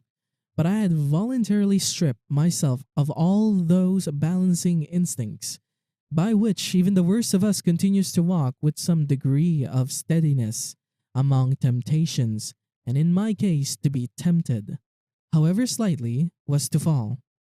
Instantly the spirit of hell awoke in me and rage. With a transport of glee, I mauled the unresisting body, tasting delight from every blow, and it was not till weariness had begun to succeed that I was suddenly in the top fit of my delirium, struck through the heart by a cold thrill of terror. A mist dispersed, I saw my life to be forfeit, and fled from the sense of these excesses, at once glorying and trembling my lusts of evil gratified and stimulated them. My love of life screwed to the topmost peg. I ran to the house in Soho, and, to make assurance doubly sure, destroyed my papers. Thence I set out through the lamp-lit streets, in the same divided ecstasy of mind, gloating on my crime, light-headedly devising others in the future. And yet, still hastening and still hearkening in my wake for the steps of the avenger. Hyde had a song upon his lips as he compounded the draught, and as he drank it, pledged the old man. The pangs of transformation had not done tearing him before Henry Jekyll. With streaming tears of gratitude and remorse, had fallen upon his knees and lifted his clasped hands to God. The veil of self-indulgence was rent from head to foot. I saw myself as a whole. I followed it up from the days of childhood, when I had walked with my father's hand, and through the self-denying toils of my professional life, to arrive again and again, with the same sense of unreality, at the damn horrors of the evening. I could have screamed aloud. I sought with tears and prayers to smother down the crowd of hideous images and sounds with which my memory swarmed against me. And still, between the petitions, the ugly face of my iniquity stared into my soul. As the acuteness of this remorse began to die away, it was succeeded by a sense of joy. The problem of my conduct was solved. Hyde was thenceforth impossible. Whether I would or not, I was now confined to the better part of my existence, and oh, how I rejoiced to think it! With what willing humility I embrace anew the restrictions of natural life! With what sincere renunciation I locked the door by which I had so often gone and come, and ground the key under my heel! The next day came the news that the murder had been overlooked, that the guilt of Hyde was patent to the world, and that the victim was a man high in public estimation. It was not only a crime, it had been a tragic folly. I think I was glad to know it. I think I was glad to have my better impulses thus buttressed and guarded by the terrors of the scaffold. Jekyll was now my city of refuge. Let but Hyde peep out an instant, and the hands of all men would be raised to take and slay him. I resolve in my future conduct to redeem the past, and I can say with honesty that my resolve was fruitful of some good. You know yourself how earnestly in the last months of the last year I labored to relieve suffering. You know that much was done for others, and that the days passed quietly, almost happily for myself. Nor can I truly say that I wearied of this beneficent and innocent life. I think instead that I daily enjoyed it more completely. But I was still cursed with my duality of purpose. And as the first edge of my penitence wore off, the lower side of me, so long indulged, so recently chained down, began to growl for license. Not that I dream of resuscitating Hyde. The bare idea of that would startle me to frenzy. No, it was in my own person that I was once more tempted to trifle with my conscience, and it was an ordinary secret sinner that I at last fell before the assaults of temptations. There comes an end to all things. The most capacious measure is filled at last, and this brief condensation to my evil finally destroyed the balance of my soul, and yet I was not alarmed. The fall seemed natural, like a return to the old days before I made my discovery. It was a fine, clear January day, wet underfoot where the frost had melted, but cloudless overhead, and the Regent's Park was full of winter chirrupings and sweet with spring odors. I sat in the sun on a bench, the animal within me licking the chops of memory, the spiritual side a little drowse, promising subsequent penitence, but not yet moved to begin. After all, I reflected I was like my neighbor, and then I smiled, comparing myself with other men, comparing my active goodwill with the lazy cruelty of their neglect. And at the very moment of that vainglorious thought, a qualm came over me, a horrid nausea, and the most deadly shuddering. These passed away and left me faint. And then, as in its turn, the faintness subsided, I began to be aware of a change in the temper of my thoughts, a greater boldness, a contempt of danger, a solution of the bonds of obligation. I looked down. My clothes hung formlessly on my shrunken limbs. The hand that lay on my knee was corded and hairy. I was once more Edward Hyde. A moment before, I had been safe of all men's respect, wealthy, beloved, the clothes laying for me in the dining room at home, and now I was the common quarry of mankind, haunted, houseless, unknown murderer, thrall to the gallows.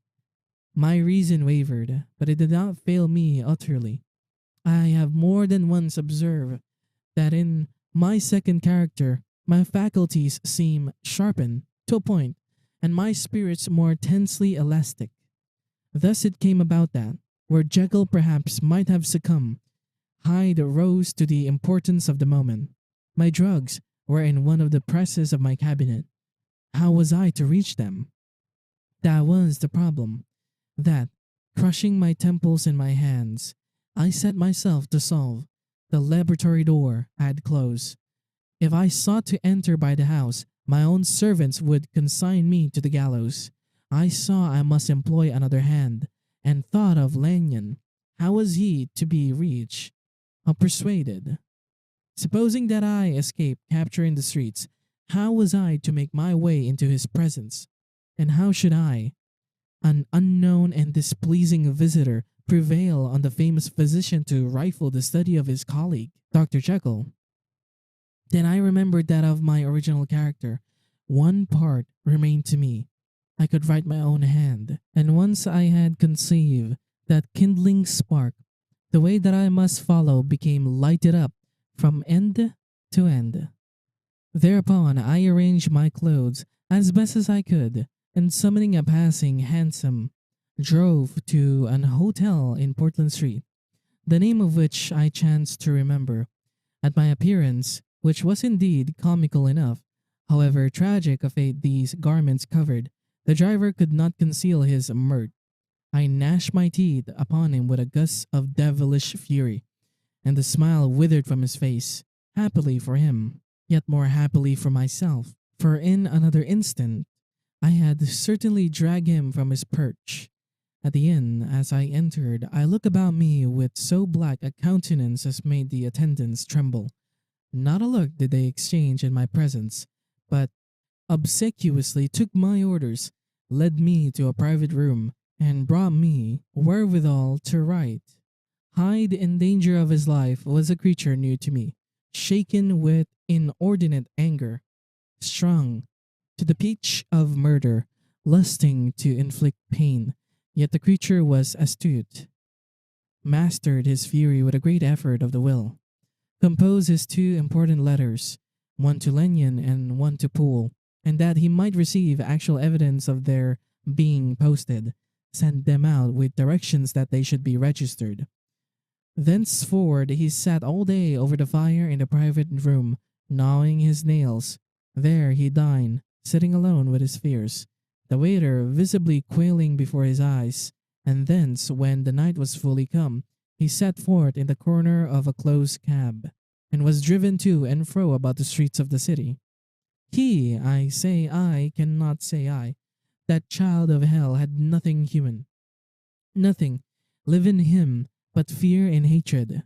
And when at last, thinking the driver had begun to grow suspicious, he discharged the cab and ventured on foot, attired in his misfitting clothes, an object marked out for observation, into the midst of nocturnal passenger. These two base passions raged within him like a tempest.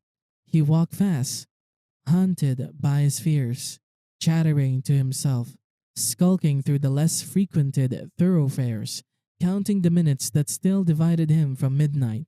Once a woman spoke to him, offering, I think, a box of lights. He smote her in the face, and she fled. When I came to myself at Lanyon's, the horror of my old friend perhaps affected me somewhat. I do not know. It was at least but a drop in the sea to the abhorrence with which I looked back upon these hours. A change had come over me. Of being Hyde that racked me, I received Lenyon's condemnation partly in a dream. It was partly in a dream that I came home to my own house and got into bed.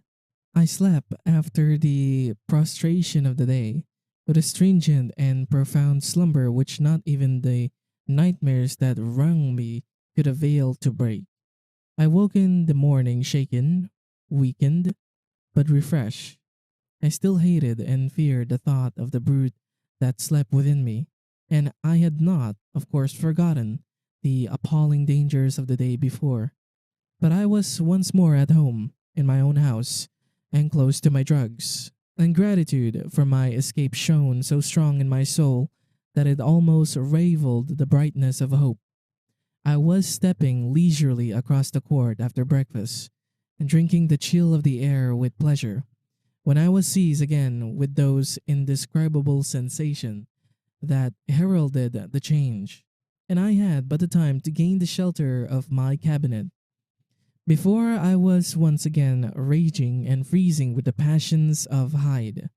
It took on this occasion a double dose to recall me to myself, and alas, 6 hours after, as I sat looking sadly in the fire, the pangs returned, and the drug had to be re-administered.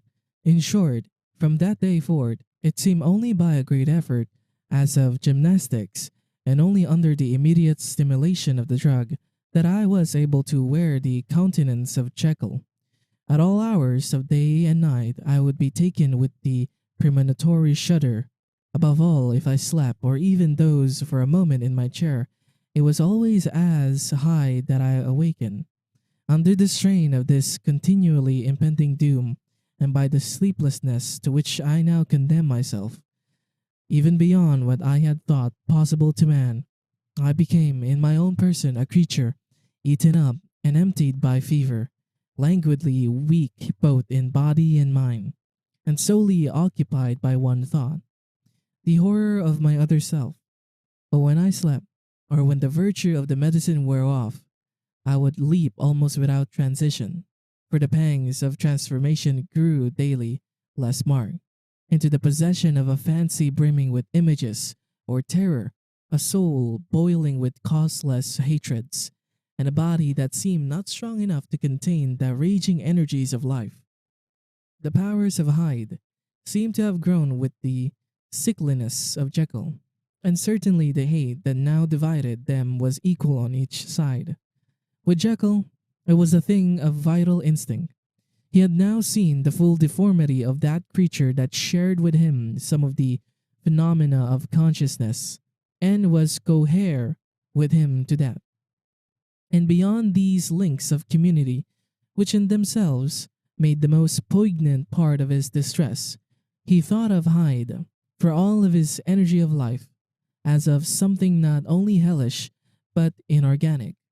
This was the shocking thing, that the slime of the pit seemed to utter cries and voices, that the amorphous dust gesticulated and sinned, that what was dead and had no shape should usurp the offices of life.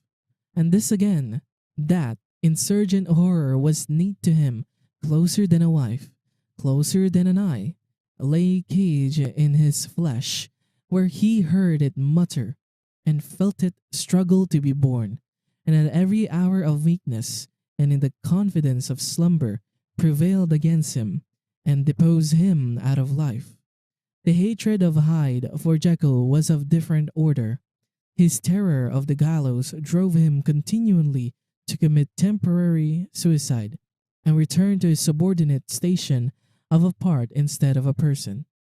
But he loathed the necessity, he loathed the despondency into which Jekyll was now fallen, and he resented the dislike with which he was himself regarded, hence the ape-like tricks that he would play me, scrawling in my own hand the blasphemies on the pages of my books, burning the letters and destroying the portrait of my father.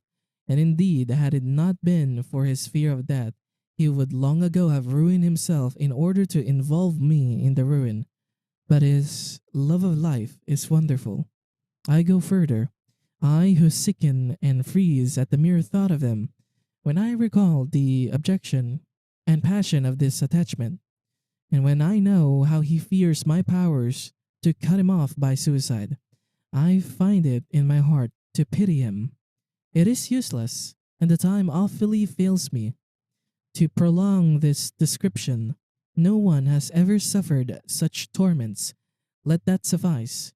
And yet even to these habit brought, no, not alleviation, but a certain callousness of soul, a certain acquiescence of despair, and my punishment might have gone on for years, but for the last calamity which has now fallen, and which has finally severed me from my own face and nature.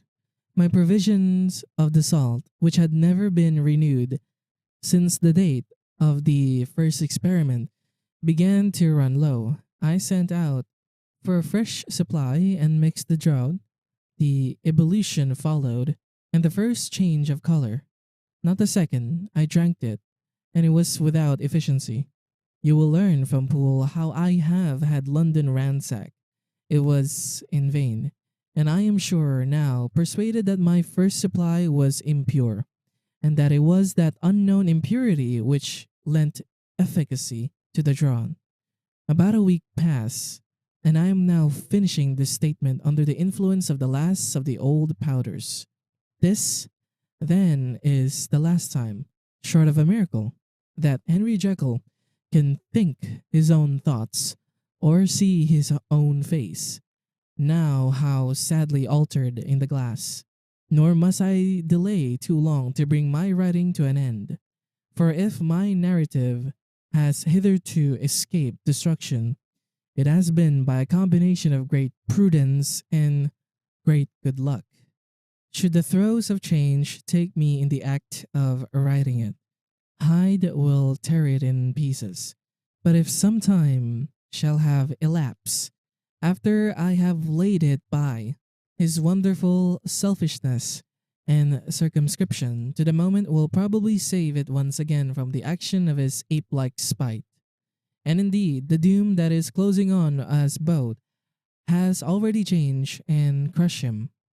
Half an hour from now, when I shall again and forever renew that hated personality, I know how I shall sit, shuddering and weeping in my chair, or continue with the most strained and fear-struck ecstasy of listening, to pace up and down this room, my last earthly refuge, and give ear to every sound of menace. Will Hyde die upon the scaffold, or will he find the courage to release himself at the last moment? God knows. I am careless. This is my true hour of death, and what is to follow concerns another than myself. Here, then, as I lay down the pen and proceed to seal up my confession, I bring the life of that unhappy Henry Jekyll to an end.